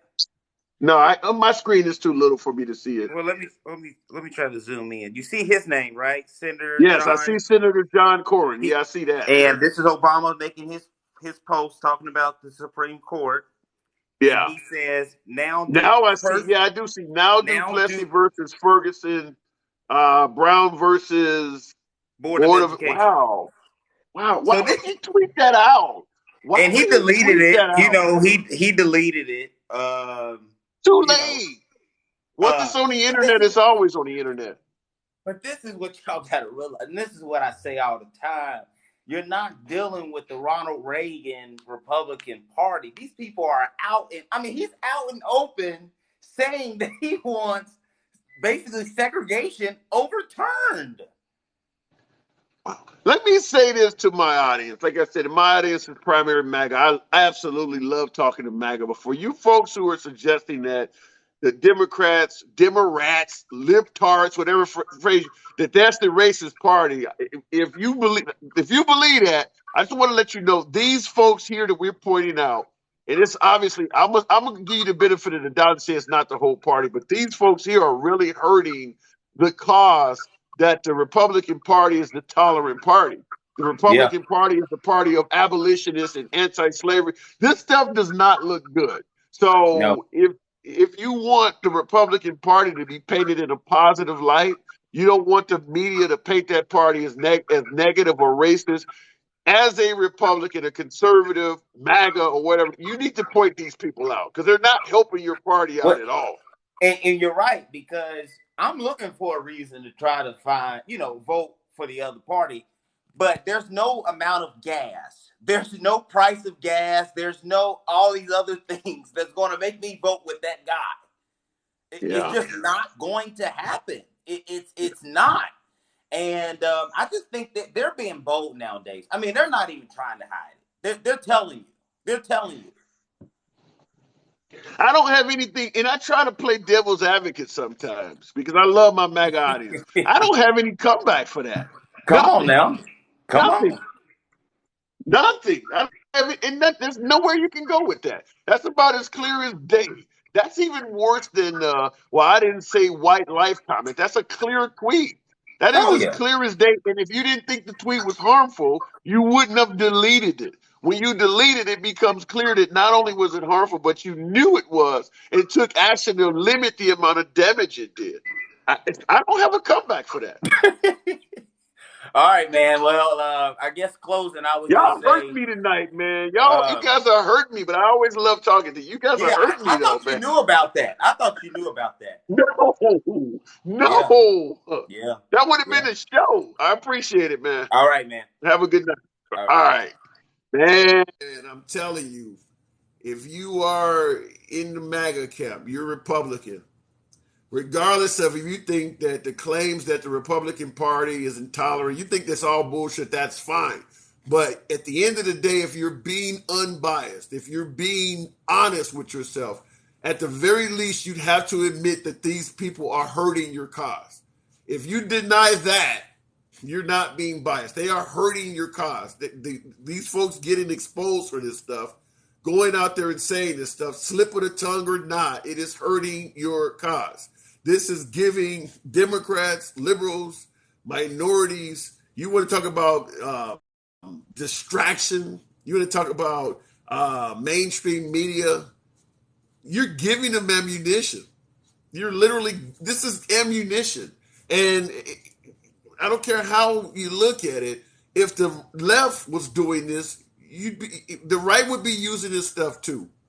This is clearly bad PR. Spin it any way you want, but just like I always say, my number one phrase is be able to call a strike no matter who is at bat. I have no problem giving criticism to Joe Biden because if President Trump was in office with this same economy for the exact same reasons, we would be criticizing President Trump. We would not be, it's Putin's fault, it's a pandemic, we would be blaming him.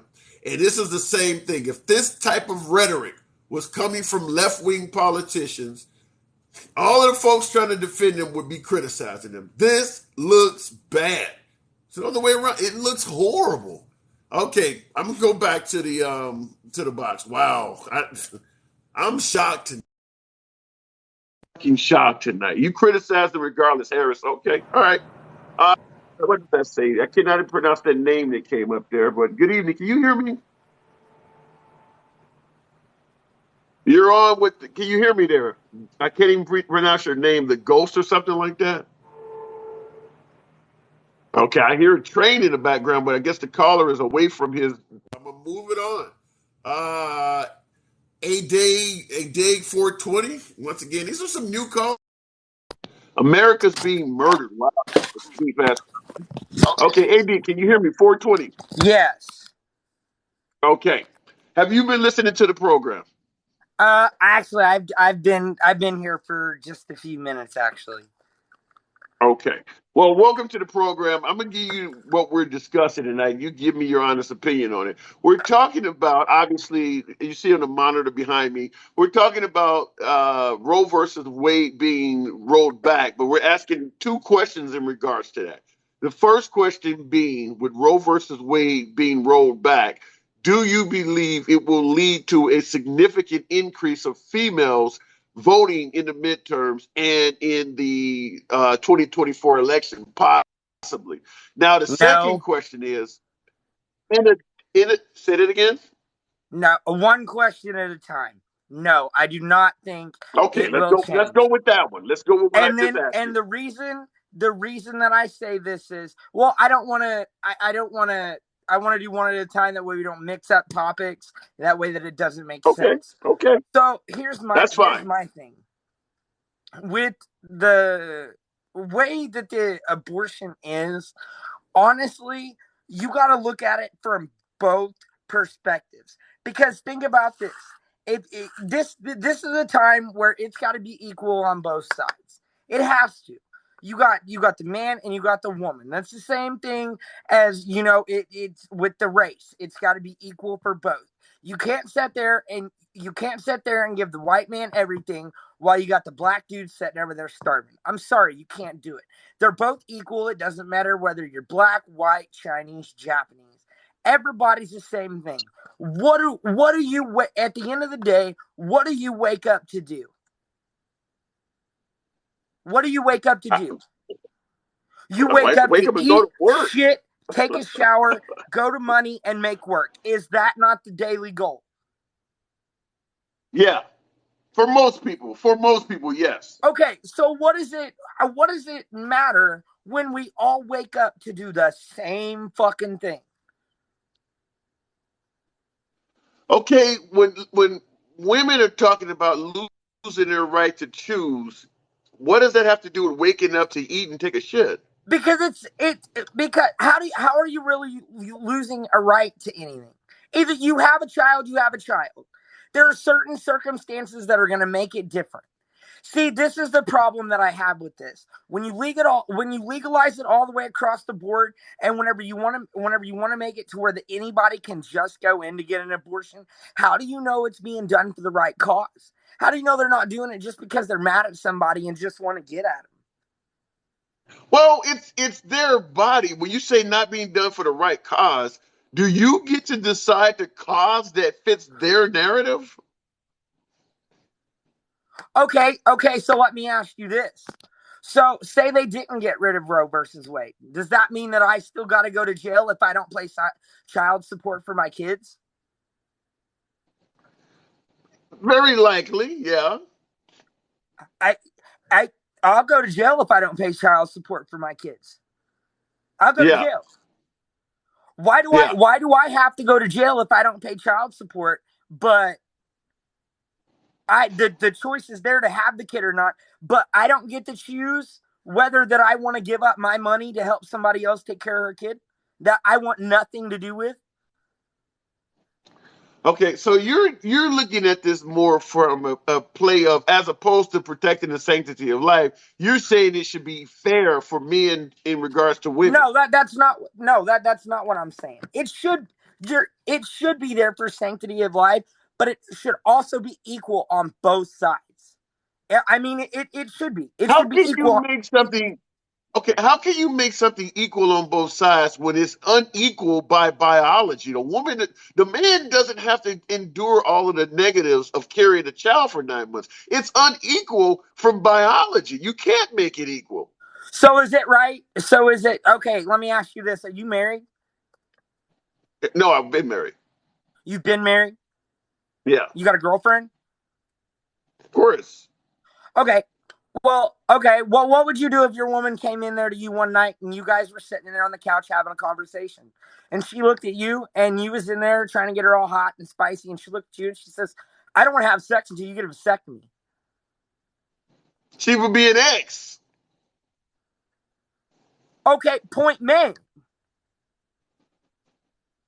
I don't get this point you're making. I'm confused. Dude, you don't know how many TikToks and how many people and how many women that I've seen that they refuse to have sex unless their partner gets a vasectomy. Then they just become an ex. That's not a law, though. She But would that's just but that's become an what ex. I'll why did move on. but this is what I don't understand. Why is it such a big deal that it is chose by the state? Why is that such I don't understand why that's such a big deal. If it's they can't sit there and look at you and say, "No, you're not allowed to keep this child." They can't look at you and say that. Okay, let me give you an example of why it's such a bad deal. You went from something that people could do in all 50 states to something that now will likely be criminalized in almost half of them. That's why it's a big deal. So do you think it's... I still don't see what the problem is.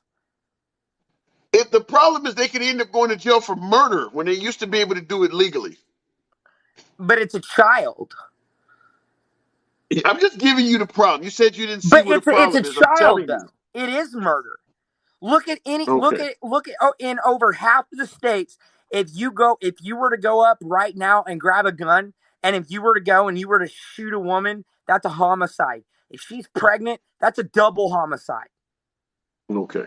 All right, and you're right about that. In a lot of states, that is true. Okay, let's go on to the second question because we clearly are.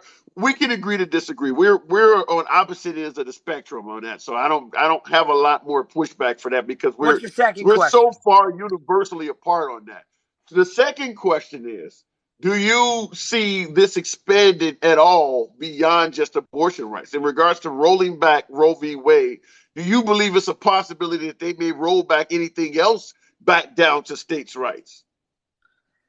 Honestly, man, with the government we have and where we're at, they could take anything and put it back, and they could do anything. In all honesty, man, I'll tell you right now, one of the biggest things that I've ever learned in my life: humans are the most unpredictable creatures on the planet. Absolutely. Now, let me ask you, politically, you lean right.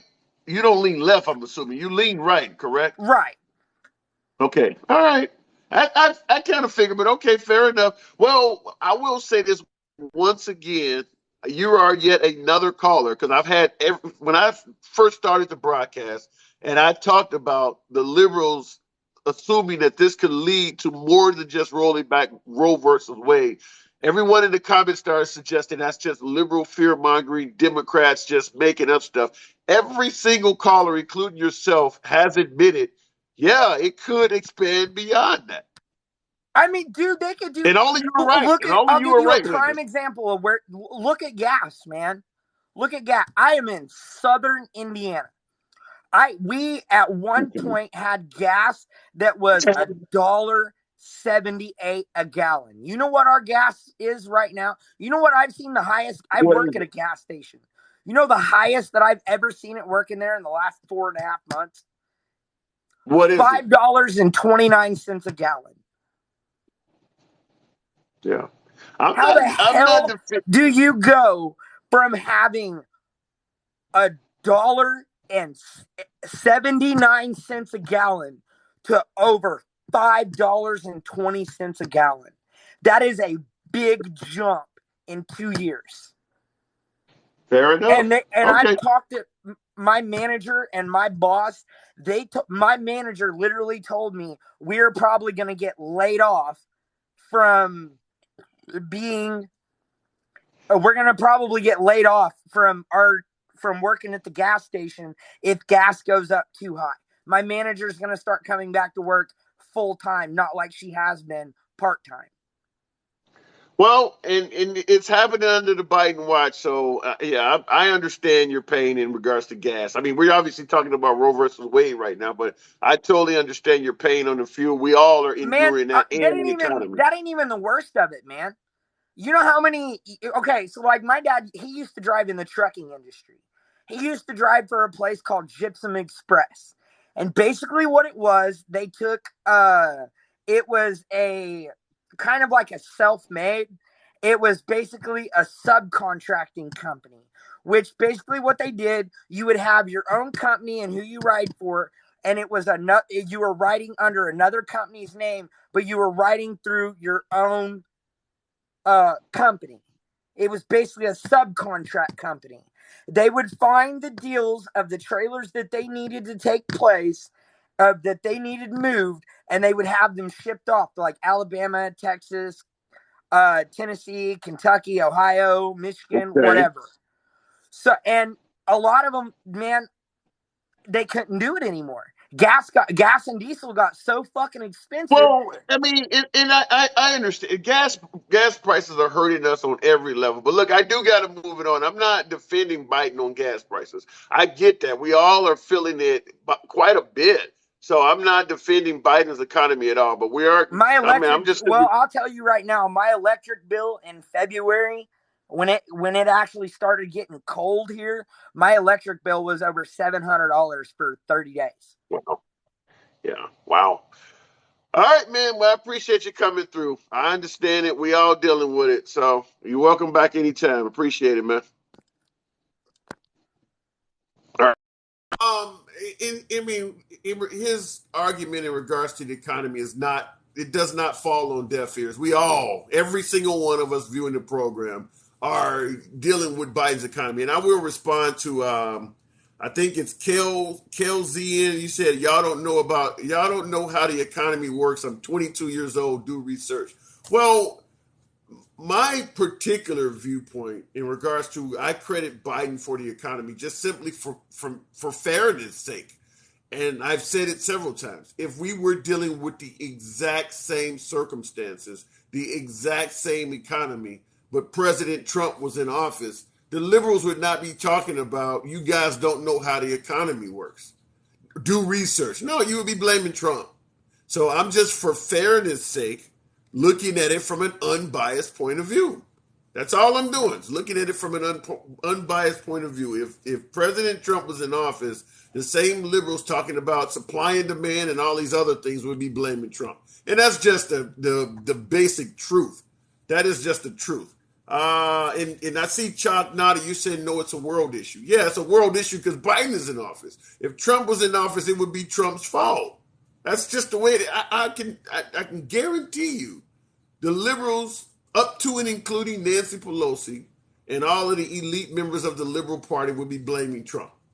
That's just politics. That's how it works. Somebody said, how do you get into the convo? You got to go into the box and request it. Let me try Agnostic Preacher. You're in here. And Miss Kinsey, no, okay. Kinsey is next there. Let's see. Agnostic Preacher, good evening. Well, how are you doing there? Awesome. Handsome liberal there. I'm doing good. Yeah, that last one was kind of hard to follow there, but I'm sorry I missed. That happens. Yeah. Well, I mean, in the day and age we're in, it's nothing new. But what was the two questions again? You don't mind me asking? First question. Now that Roe versus Wade has been rolled back, do you think this will lead to a significant increase in female voters showing up to the polls in the midterms, which are only 4 months away, and possibly in the 2024 presidential election? That's the first question. Most definitely, I mean that, like my opinion about the deal is we have to go back to the beginning of the history of abortion. And that's way back to the 1850s. And back then they were doing basically the same thing, but like now they're using fear tactics.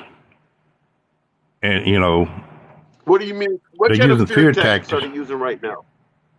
Like what? Well, when they come up about, they putting limits on women to, how many weeks they have to have an abortion, when it would be illegal or legal, when they would consider the fetus to be a human or not human. They use all these little fear tactics to divert everything from what's really going on, in my opinion. That sounds more like just basic limitations as opposed to fear tactics, though. I mean, that sounds like they're limiting their. Go ahead. Well, I can't speak for women on this issue. I'm just speaking about the history from my standpoint as a male on it.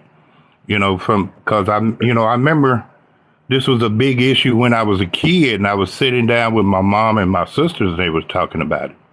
And those were the issues that was coming up then.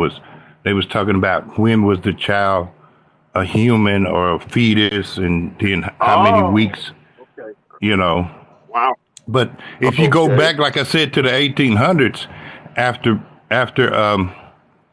black people got freed from slavery, because this here run into the second question, because you was talking about if it's going to go into other laws, stricken other laws. Right. Well, see, back in the 1800s, after, during the Jim Crow, the black codes and Jim Crow area, most black women couldn't go get medical health care. They had to use midwives. And the doctors had a problem with that because the whole emancipation deal was about the industrial complex making money. Which, we talk about, we can get into big pharma about that now because they're having a big deal about the abortion pill. But, and back then the doctors wanted more patients instead of black women doing these what they call backwood abortion. They used fear tactics back then. And the reason why a lot of them failed because, it was illegal back then.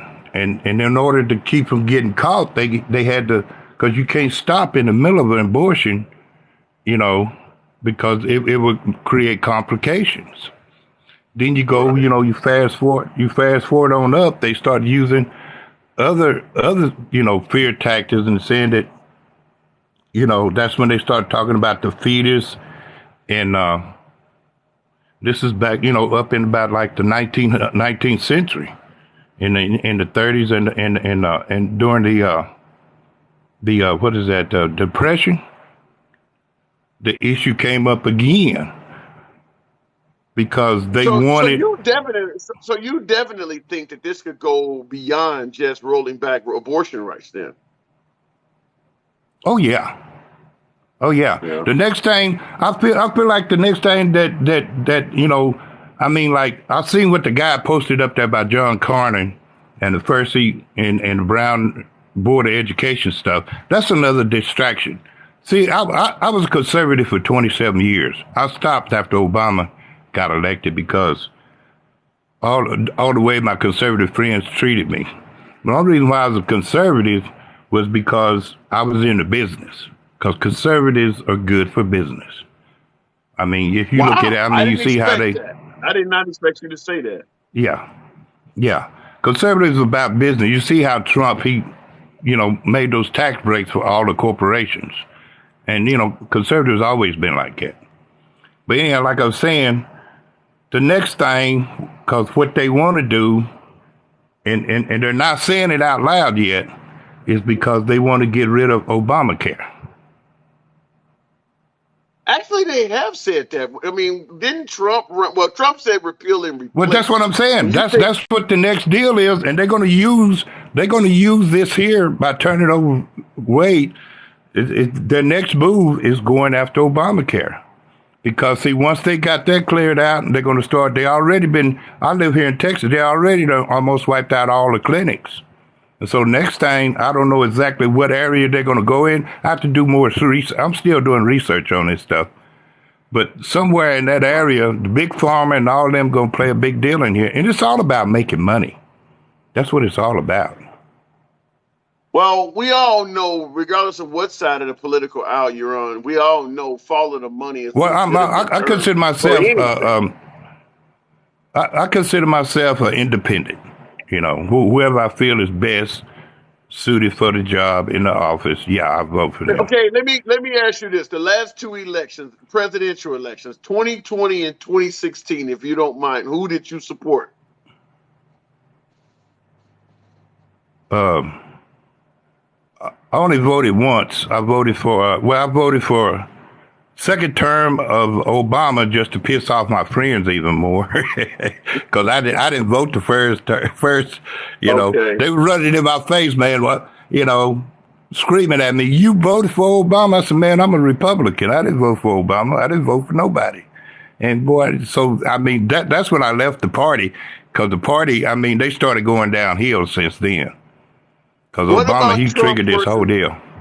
Okay, what about Trump versus Hillary Clinton? Did you vote in that at all? Oh, no, I didn't vote at all.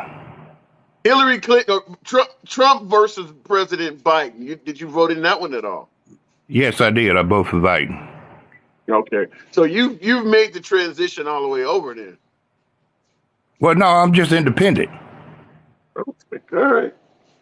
All right. independent, you know, because if another where I don't see none, I don't hardly see any, and Democrats got a lot of work to do to find another good person to run behind Biden.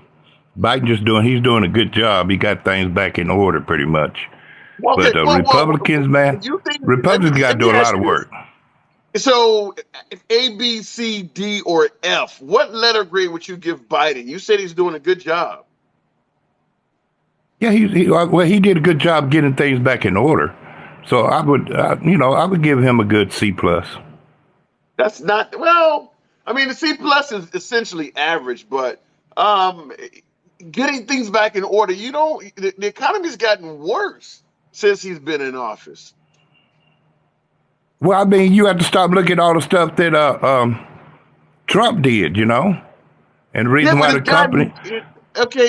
If Trump gives you an economy and the economy is here and Well, you it's not keep it. going to change overnight. No, it has changed overnight. It's gotten even worse than what he inherited.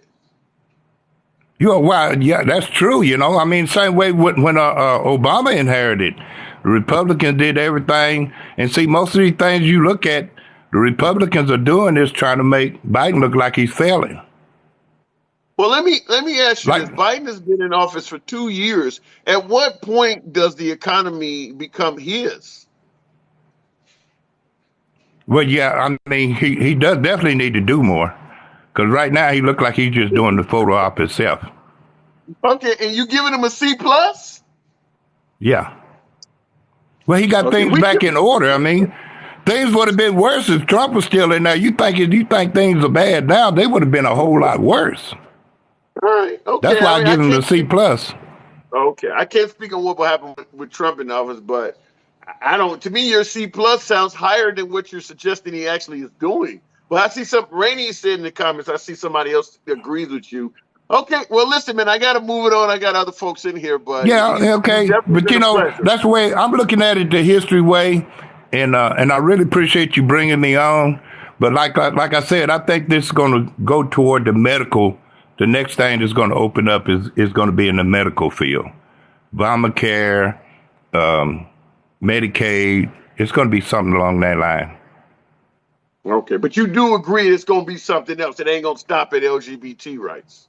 Oh no, it's not going to stop there.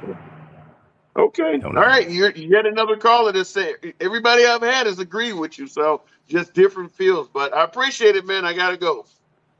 Okay, thank you now.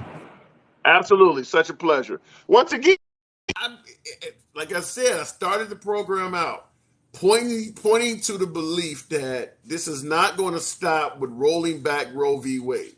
And my audience, my beloved MAG audience, went nuts. You're fear mongering, a liberal that here you go again. And every single caller I've had, majority of them have been right wingers. I even had an anarchist in here. Even the liberals, though, every single caller I've had tonight has suggested that this is going to go beyond just simply rolling back Roe versus Wade. I will submit to you, I believe it's just like with whether it's you want to say Ketanji Brown or certainly Amy Coney Barrett and certainly with Brett Kavanaugh giving I guess you would say they were not exactly forthcoming during their selection process. This is what the claim that liberals are fear mongering is folks are trying to avoid being forthcoming. I think that there is a legitimate reason, a very strong reason to have concern that this will go beyond just rolling back Roe versus Wade. Every caller I've had this evening has said this is probably going to go beyond that. Okay, let me bring on Miss Kinsey. Good evening, Miss Kinsey. Hi, how are you? I'm doing good. I saw your name in the comments. You come highly recommended. I assume you've been listening to the program. Yeah, for about 10 minutes now. Yeah. Okay. Okay. So the question I'm asking to start out with you. So would you believe, or do you believe, there will be a significant increase in female voters come to midterms, only 4 months out, do you believe what's going on right now, particularly with rolling back Roe versus Wade, is going to lead to a significant amount of increased females coming out to the polls? I don't think the demographic is going to just be females. I think it'll bring young voters out. Okay, so young people in general is what you're saying. Correct. But you do believe it'll be an increase just from both sexes as opposed to just female. Correct. I do Okay. think the younger generations, I am a millennial. Millennial and Gen Zers tend to be more progressive on a lot of issues. And True. with Roe v. Wade being overturned, I don't think this is a gender issue anymore. Because what I view this move as is essentially an attempt at what I deem white Christian nationalism. And with Wow. that, I think there are a lot of fundamental rights that young voters hold to be human rights, and they will. Well, my hope is that they will step up and try to actually take over the levers of power that older generations have had far too long. Now you just came to the program. There are other folks who have said something similar to what you're saying, but I want to make sure I'm not putting words in your mouth. When you suggest that rolling back Roe v. Wade could be a play towards white Christian nationalism, define what you're talking about. Explain that. So white Christian nationalism is the ideology that Western culture, Christianity is the underpinning of that. And that essentially those were the ideals that America was founded on. So Christians have this idea that America was stolen from them, and they want the systems and laws to reflect what they deem as a Christian morality. I do have a list I can go look up, but kind of some names off the top of my head. There's Jackie Eubanks, who's running for the Michigan office. Obviously, we know former Vice President Mike Pence. We see a lot of evangelical Christians coming into political power. And then there's also an element that we see in terms of upholding white supremacy when it comes to the white Christian nationalism movement. Okay, so how does white Christian nationalism, and like I said, I've heard this from other guests, but I just want to get it from your take. How does white Christian nationalism tie into banning abortion? Well, that's a lot that's rooted in their ideology. Essentially, they think that America is drifting away from God. And of Okay, course, God doesn't like it's abortion. religious. So it's religious based, is what you're Oh, saying. absolutely. Okay. The reason I was trying to clarify that because my other callers were suggesting that it was a play to produce more Caucasian human beings. So they were banning abortion because the vast majority of abortions are performed on Caucasian women. So if you ban it, you're going to have a lot of more Caucasian offspring that they want to maintain the majority. That's what I heard from other callers. I was trying to see where your mindset was and if you were going down that same avenue, but you're going to it from a biblical play. Well, it is white Christian nationalism. So I do agree there is a high level of white supremacy that comes along with this ideology. And if we look at why abortion was banned in 1868, is essentially because at that time, women were starting to gain political power, as well as we did have a huge immigration from other countries as what people deemed as non-white minorities. So when you ban abortion, you weaponize pregnancy against women and essentially maternalize them, which leaves them in a position to where they no longer have the opportunities to gain political power or wealth. And then just like in the late 1800s, the most common abortion patient was a white Protestant married woman. So yes, it is designed to keep women out of politics and gaining power and wealth, as well as to make more white babies. Absolutely.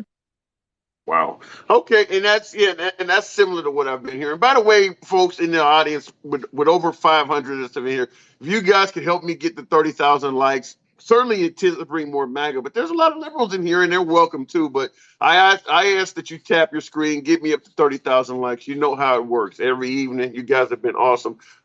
Miss Kinsey, I guess the next question I would ask you, And I think I already know the answer based on your previous elaboration there. Do you believe that this will spread to other rights or privileges that we enjoy beyond just rolling back Roe versus Wade? Do you think we could potentially lose other privileges? Not only privileges, but rights. Absolutely. I see them trying to possibly repeal gay marriage. A lot of the white Christian nationalists who are spokesmen for their state talk about birth control, especially when it comes to birth control that they view as an abortificant because it doesn't allow the embryo to implant into the uterine wall. Yeah. So, various forms of birth control, like the morning after pill and the IUD and things like that, that work after conception, is what you're talking about. Correct. I think those will be the first to go, and then they will extend to any form of birth control. Okay. You know, the crazy thing is, I guess the follow-up I would ask you is because I've been saying this same stuff to some degree or another, and a lot of my callers have too. Why do you think so many folks on the right, particularly, suggest that when you say this stuff, it's fear-mongering? Like it has no chance of happening. You guys are just trying to scare everybody. Well, who would you say, in terms of a demographic, would be the most likely to be a I don't conservative? want to answer that. You already know. I don't want to answer that. So I would say when it comes to identity politics, it would be a cisgendered heterosexual white man. And that seems to really be the the makeup of the conservative party. And if we look Oh, at our Kinsey, you've been wonderful. society, we are being You run got me by blushing on that. a white patriarchal society. So of course, white men want to stay in power. Okay, fair enough. I don't have any issue with anything you say. I tend to think that, well, I don't, I'm hoping that that's not the case because my audience is primarily white male. I'm hoping that that's not the case, but with some of the recent developments, at the very least, like I mentioned before you came on with some of my previous callers, it does look bad. There are some really bad actors out there representing things on the right side of the aisle that fit the narrative that you and many of my previous callers are portraying in regards to Republicans. There are folks out there that are starting to look like they do want exactly what you're talking about. And I've said it before for my MAGA folks out there. If you don't want your party being deemed as intolerant or some of the things she's talking about or some of the things the previous callers are talking about, you need to call out these people. If you can call out Joe Biden for vote for me or you ain't black, but you're not calling out these people, you can't you can't fault folks for questioning your party because these folks are making it look bad. Kinsey, I'll give you the last word. I'm gonna move it on, but wow, you've been a good caller. Like I said, you made me laugh with that. I didn't have any answer for that because I already knew where you were going. I guess the last point that I would just try to reiterate on is if we're going to talk about identity politics and essentially the white patriarchal system that we live in, I think we really, especially if you are in older generations, that you should start questioning social gender roles. Because I will tell you that when I got on this app, I was strictly a abortion debater. And my platform has expanded to so many topics because when it comes to abortion, so many consistent points keep coming up. And I do talk to a lot of cisgendered heterosexual white men, and I will say that a lot of them do not want the system to change because it benefits them. And so if Wow. you're an uncomfortable white man, that is your privilege that you are trying to hold on to. Wow. Well, I'm gonna follow you. I don't think I've ever come across you or come across any of your lives. So I would love to catch you in action and yeah, see what it entails. That yeah, because you've got quite an interesting perspective. Like I said, I totally a lot of it's resonating with me. Some of it I'm just hoping it's not that bad, is what I'm saying. But I can't say that I'm for certain it's not. Some of the things that you and some of my previous callers have enlightened me to is just I'm speechless. It looks pretty it looks like there's a lot of dark days ahead, for lack of a better term. I am very concerned as well, because, like I said, our younger generations are becoming more progressive, and older generations are not with us anymore. So I think the transition of power, I'm very nervous. Yeah, Because me too. even while I'm starting to feel that way as well. And just the amount of callers I've had on here, even with now you in the last couple callers I've had have been more on the left side of the aisle, where the other gentleman used to be a conservative and now he's on the left side of the aisle as well. But even my right wing callers are echoing what you're saying. They're spinning it to a different degree, but even they are admitting, yeah, there's going to be more tentacles than just Roe versus Wade. I haven't had a caller on here yet that has said it's going to stop with Roe versus Wade. Every single caller, even the MAGA, even the anarchists have said, yeah, it's going to go further than that.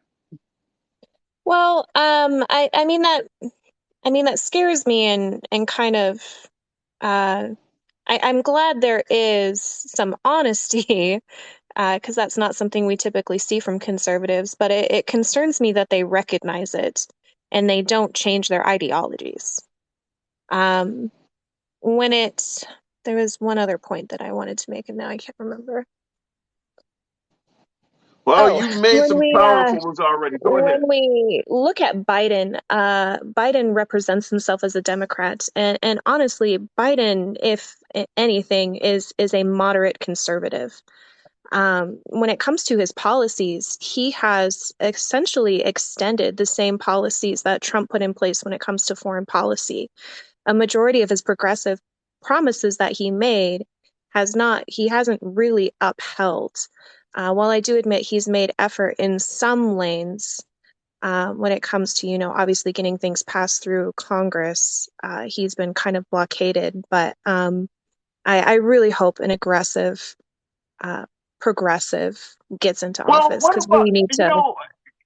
in regards to you saying that Biden is more of a moderate conservative, what I just from my own personal analysis, I don't think the country, majority speaking, is far to the left as some progressives might want. Now, I'm not dispelling progressive policies or what they want, but I do believe overall America is a center right country. I mean, certainly when you look at the gun debate, now you see what's going on with Yeah, the pro-life, pro-choice. I mean, make no yeah. mistake about it. Whatever we want to say about Trump or the right wing, they were elected in there. I mean, in 2016, he didn't cheat; he won the election. So I think the country is I center right. wouldn't. I mean, it's very concerning. If you look at the last 30 years, there have been Republicans that have won 3 times, and only out of those 3 times, only one time did the Republican win the popular vote. And True. that is, it should really speak volumes, because Trump never won the popular vote, and he was able to place 3 Supreme Court justices in office. So it should be very concerning about how the system is structured, to where even the voice of the people does not reflect only our elected leaders, but the policies that we find popular. Well, but if you go by the popular vote as opposed to the electoral college, would you not agree that people in Wyoming, for instance, would never have a say so at all? They would have to live like those in New York because they would never Not at beat all. them in the popular vote. Not at all. If anything, I would actually argue that due to the Electoral College, a lot of people lose their voice. I live in a red state. I live in Montana. My blue vote means nothing. Montana So rarely if you ever goes went by blue. And if right, you look at yeah, the largest population of Republicans, they reside in California. So all those Californians, their vote doesn't count. Because when you have a winner-take-all system in an electoral state, all the other votes, it doesn't matter if someone won by a landslide or if they won by a couple hundred. And that should matter. so you want a popular vote from a state level or from a federal level? From a national level, I mean, if we are united, yeah, it should be a popular vote. Absolutely. Okay. The All right. Electoral College is antiquated and outdated. There's no purpose for the Electoral College. It actually gives more voting power to lower population states. Even if you were to just take the population of each state, divide it by the electoral votes, you would see that people in California actually have less voting power than people in Wyoming. Okay. That's a different opinion. I don't think we're going to get that anytime soon, though. We're talking about going We by should. the We definitely should. That's a very foundational, easy step one. Like that yeah. should not be a controversial opinion.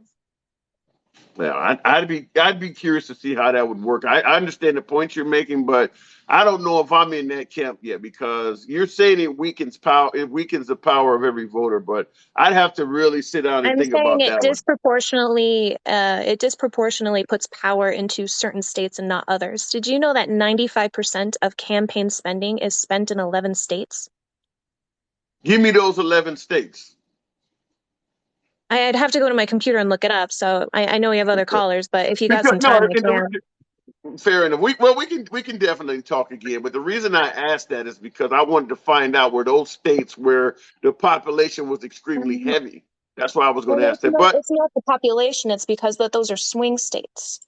You know, when you have oh, states like Montana and California where you're certain that, you know, what party you are representing, they're going to vote or align with you or they're not, what is the point of campaigning there? that is true. That's why Hillary Clinton lost Wisconsin. Okay, well, I got to move it on. I do appreciate it.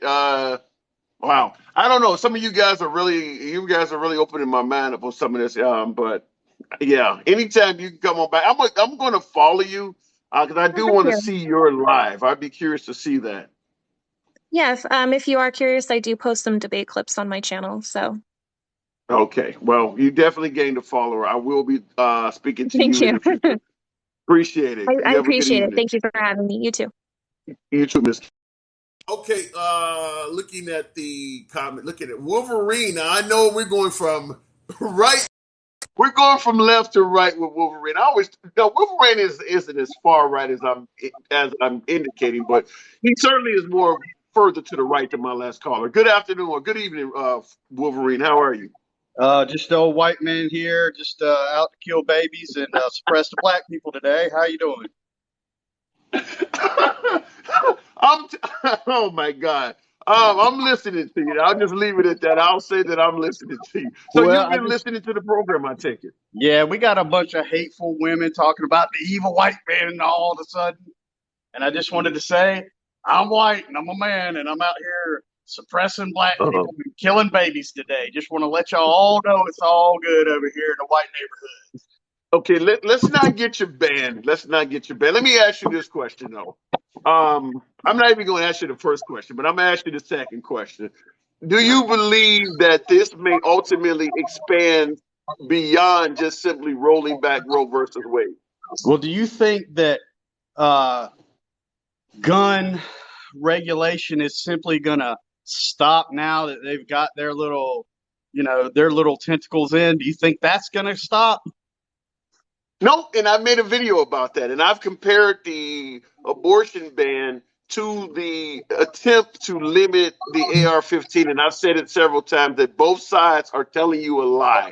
When the liberals say that we only want common sense gun legislation, or we only want to get rid of the AR-15, if they get rid of the AR-15 and the gun deaths go down, the next step is going to be going after handguns because that's what criminals and killers are going to use. So yeah, they want to ultimately ban all handguns, and they lie about that. And I'm suggesting the same thing from right wingers in regards to saying that this is not a national abortion ban. We're just going to the states. I believe that the right is lying about that. Yeah, the thing is this, the two sides are evil, and what he does with you want to go kill a kid, man. It doesn't matter to me. But you're not. Wait a minute. But I got, with all due respect, I need you. I'm asking that question though. Do you think it will? With the Democrats and the Republicans and blah blah blah. I guess it's just ideologies that that swelled up. But at the end of the day, I mean, it's like nobody can bitch about either side because they do the same thing. I mean, you guys Right. complain about, like, I'm sitting here looking at Roe versus Wade, and this decision is a win for you guys. I mean, you didn't lose anything. I mean, there's states that you can go, like my state's going to have abortion tourism now. I mean, we're getting ready to amp it up, man. I mean, these abortion clinics around here are fluting the horns outside, man. They got like What is 25 calls yesterday. what is abortion tourism? That's what's going to happen in North Carolina here in a minute, because the abortion clinics here just went overload because other states that closed down are now coming here. So their phones are ringing off the hook. The Hiltons are going to be full, and I'm going to try to capitalize on it. I don't know how I'm going to do it, but this abortion tourism is fixing to get big here. So let me ask you this question: if you know if you know the neighboring state, they're having literally an explosion of abortions. Like Illinois, the governor was on CNN today talking about they've received tens of thousands of folks coming from other states to have abortions. Do you think that the neighboring states are ultimately going to try to do anything about that? Because if you're for protecting the sanctity of life, are you going to ignore it? Ignore the fact that your neighbor is taking a bunch of infant lives? Nah, if anything, man, I'm gonna try to capitalize on it. If I was the governor, it's like shit, man. Y'all come stay in our hotels and stuff too, you know. But what I'm saying is this, man. They're making money off of it here in North Carolina because we obviously we still cut babies up, stuff them down a vacuum. So y'all can come over here and do that. But you know, when everybody sits here and bitches about like, okay, the gun problem or the abortion problem, it's the same crap, dude. It's like the liberals do the same thing to the Republicans, or the white evil men do to the female white girls that are all pissed off at the white man. You did the same thing with the guns. Like I can't go and drive down the damn road up to Chicago with my weapon without worrying about what state I'm in and having to do the research, and I got to put the shit in a trunk when I'm in a hood because this Maryland doesn't let you carry through. And then it's the same thing with abortion now. So get used to it because it's the same shit that the left does to the right. As far as we have, you know, you can't go cut your baby up over here. Well, I can't carry my gun and protect my family over there because y'all. So it's just that's why I got out of the right and left thing, man, because I don't care either way anymore. Okay. You know, it's just an inconvenience, but you didn't lose anything. Like me personally, I didn't lose my gun rights, but yet it's infringed on, which it says it never should be. But at the end of the day, I'm grateful that I get to have a gun. Be grateful you can go cut a baby up and vacuum it up. I mean, you still can. It's not over. It's just the same thing that y'all did to us with our Okay, gun rights. okay, I get. Okay, let me ask you this then: do you believe that the right may ultimately try to make it so that you can't go anywhere and have an abortion? Do you think the left would make it to where Okay, you're asking a question. You're answering questions with questions. Well, I'm it's asking you. easy. The question will answer itself. Do you think the left will make it harder for me to carry my gun across the state? Okay, Do you think they're going to stop I putting get their what you're. chemicals on that?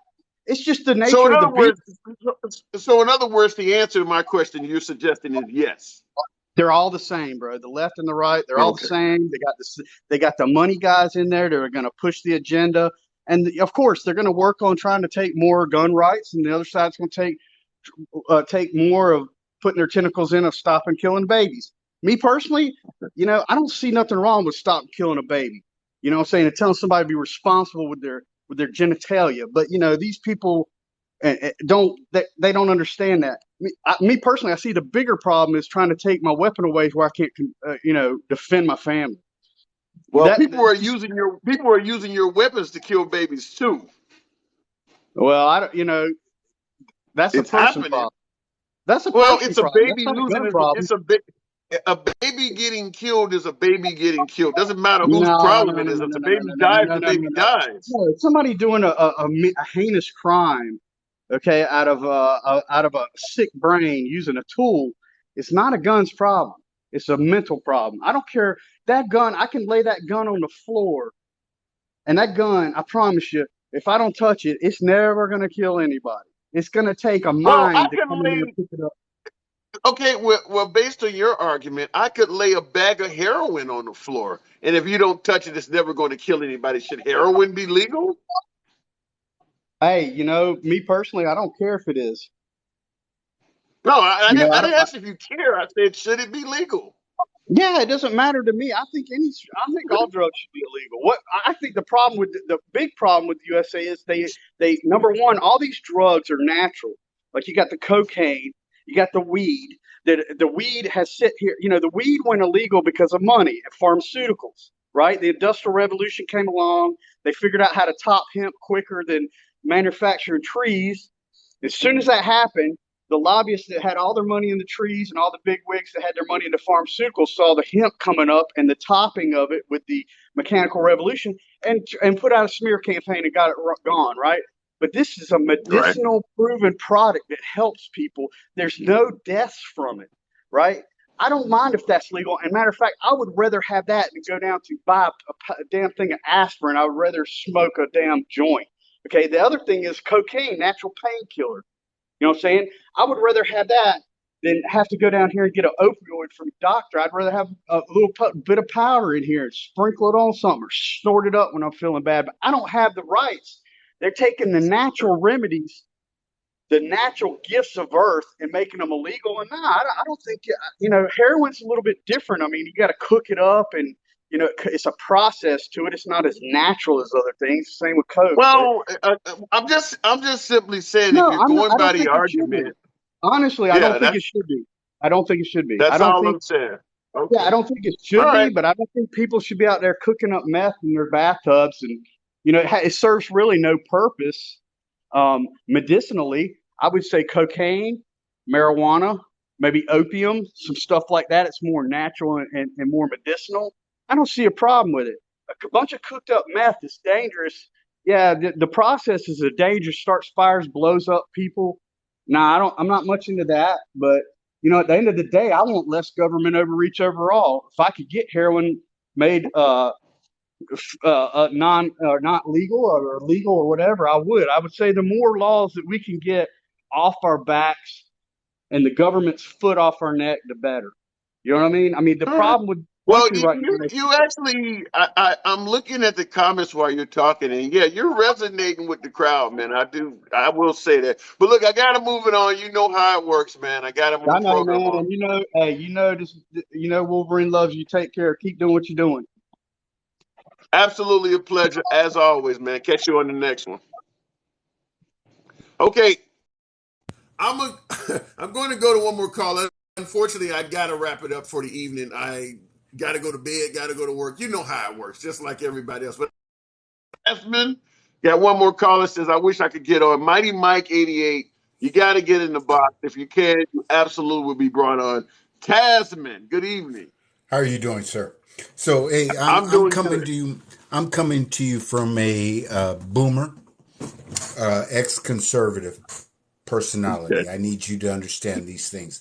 And the first question you asked was, will Roe versus Wade overturn other laws? Well, Roe versus Wade is what other laws have been based on. It is the idea that we kept them out of our bedrooms and it was all about our rights. We have to remember that our Constitution was written by all white men in a time where a black man didn't have a vote and a white woman didn't have a vote.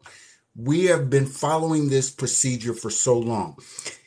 It was even said in portions of the Constitution that it should be written every 19 years to follow what we are going. But we have not done that. What we have done is we have decided we are going to stack our politicians and stack our courts. We've got to get away from this idea. And I'm not putting anybody down. I understand that everyone has a different view.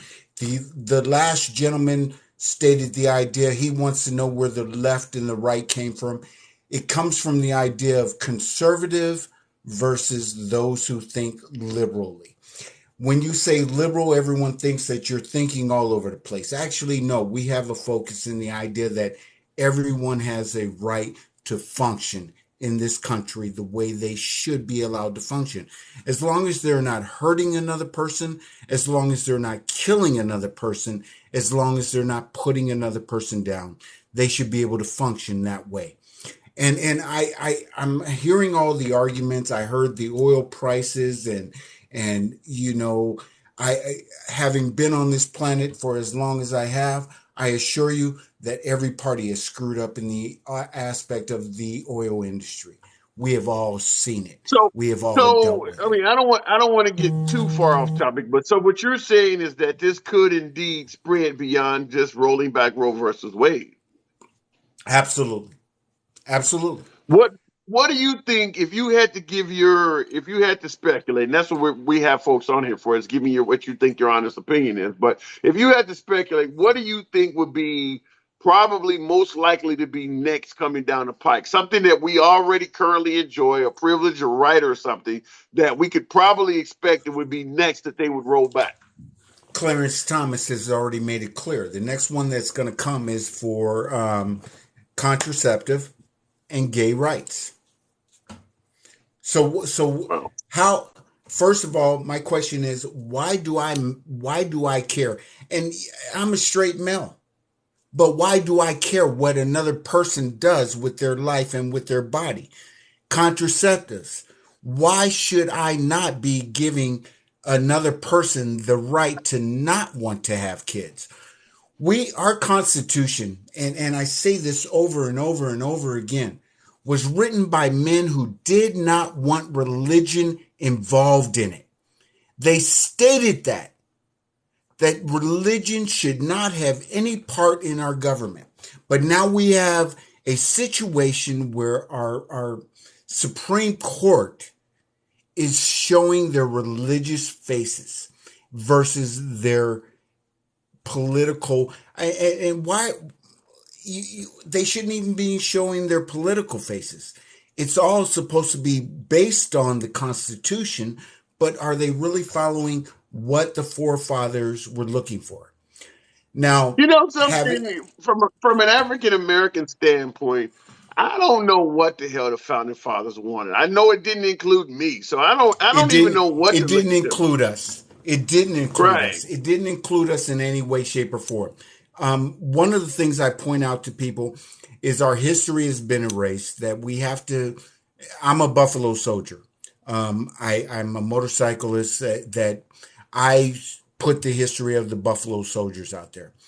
What I am trying to do is make people understand that this Constitution that we are following right now was not written for women, children, or people of color in any way, shape, or form. They need to understand that this Constitution, unfortunately, was written for and written by white men. And this is the politics that we follow. Now, as we have grown as a nation, the white evangelical church has taken over. These are the people that are giving the most money. These are the people who are paying them, excuse me, that are paying the most attention. These are the people who are voting constantly. What our responsibility to do is, if we want to get past this, is all of us have to vote. And I don't care how minor a vote it is. Everybody has a responsibility to be a part of this vote. I don't care what your side is. Because like I said, when I came on, I came from the conservative side. But I watched the conservative side drop so far into the pits that they would put down and degrade a black man just because they didn't like his name or the color of his skin. They would find flaws in him in the aspect that he would wear a tan suit versus the usual blue or black suit. All right. So how are you I do going to remember tell that. me? I do remember that. Yeah, I remember that. How can you tell me in any way, shape, or form that these people do not see color? I love when people tell me you don't see color, because that makes me feel invisible. I want you to see who I am. I want you to see what color I am. And I need you to understand I have a different history than what you have. I need you to understand that I didn't grow up in this planet over the last 58 years the way you have.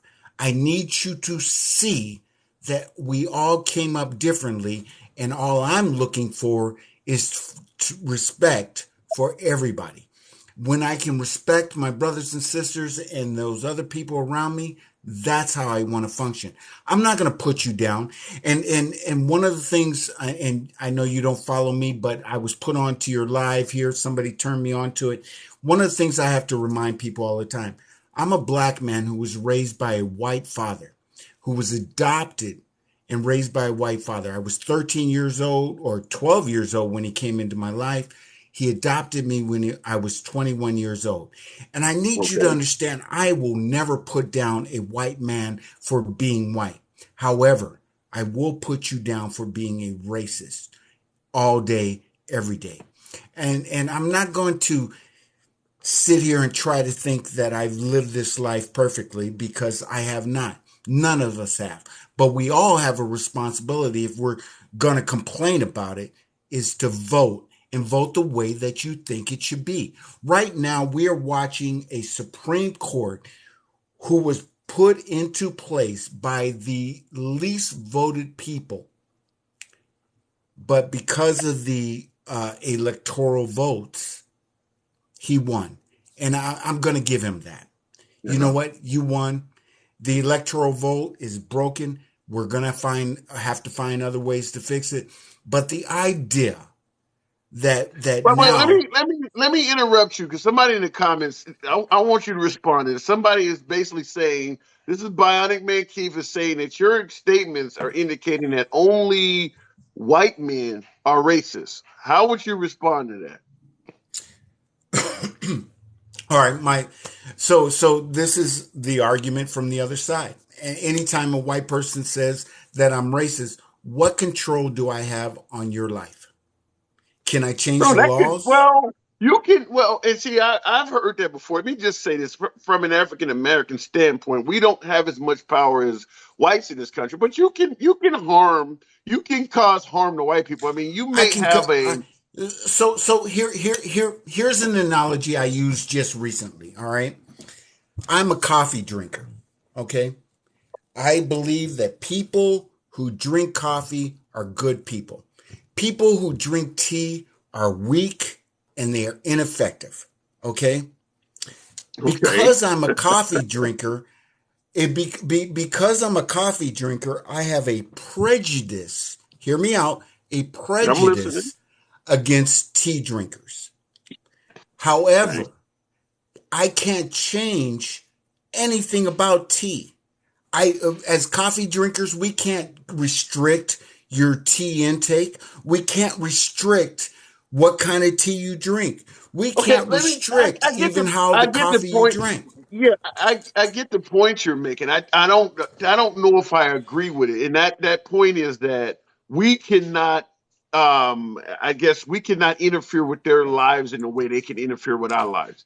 I Prejudice get the, versus racist is a yeah, but little bit different. here's the okay. Hear me out though. You could be a Okay. manager. You could be a manager at a factory and have white subordinates under you that you can affect them, fire them, hire them. You could be a black cop patrolling the neighborhood and pull over white. I mean, as an African American in 2022, you do now have some ability to be racist in a way of harming a white person through racism. We're not completely powerless To anymore. to We don't what have the same power as I hear what you're saying, but to what okay. extent can it affect us nationally, or does it just affect us Well, in that moment? yeah, but now you're on a macro versus a micro level.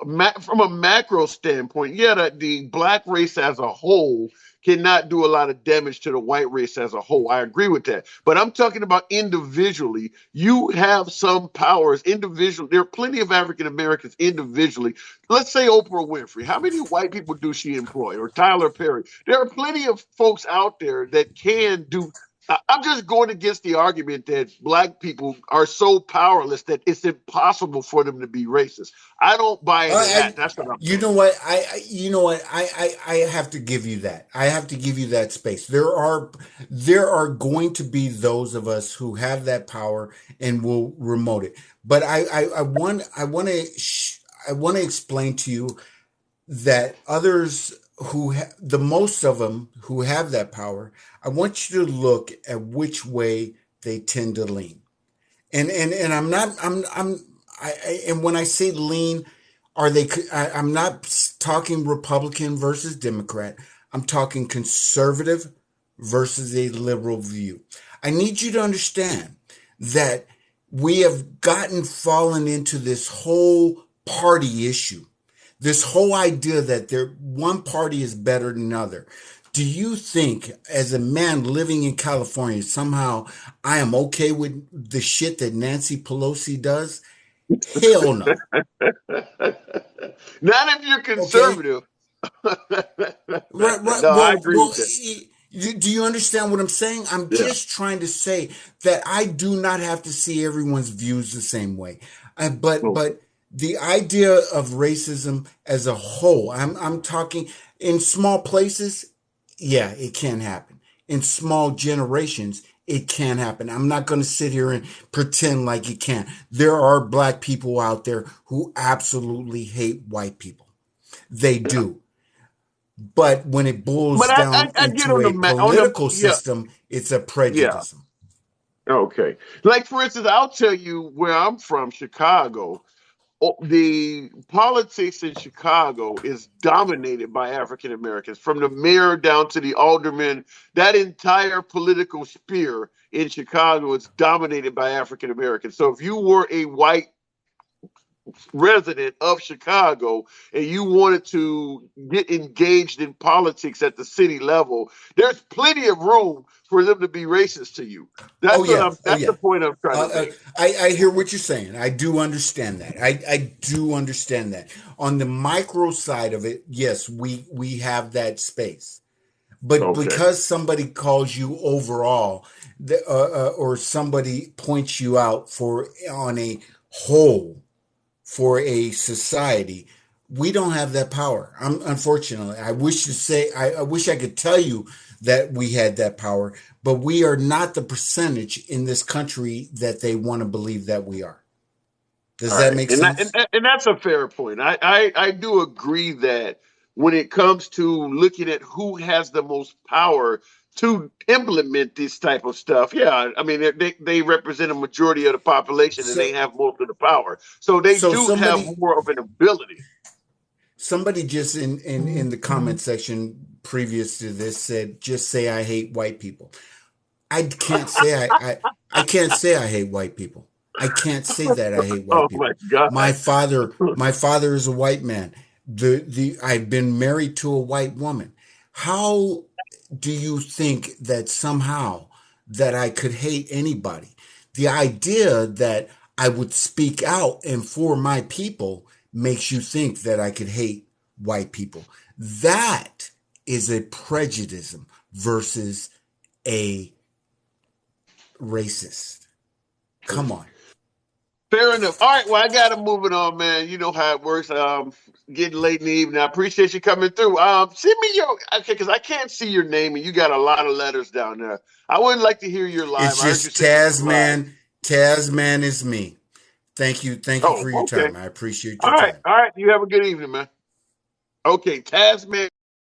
I seen a lot of you folks. He was resonating with some, and then I seen other folks like Bionic Man Keith. I don't believe he hates white people at all. Okay, all right. Like I said though, folks. At the end of the day, I make sure, regardless of how you feel on either side of the issue, it's all about free speech. I'm not here to try to dictate what you can say and what you can't say. I believe in free speech. And there are folks who agree with what the man said. There are folks who disagree with him. Just like with yours truly, your humble correspondent. A lot of folks agree with what I'm saying. And then there's plenty of folks, no shortage of folks, that are telling me to go to hell. Anyway, I got to wrap the program up. You guys have been super duper troopers on this particular live. 50 plus thousand likes, a lot of great callers. At the end of the day, the question I asked seems to have been answered almost unanimously, which I don't normally get. I've had a lot of right wing callers, a lot of left wing callers, and I started out the question by asking, or ended the question rather by asking, do you believe that this will expand beyond just simply rolling back LGBT rights?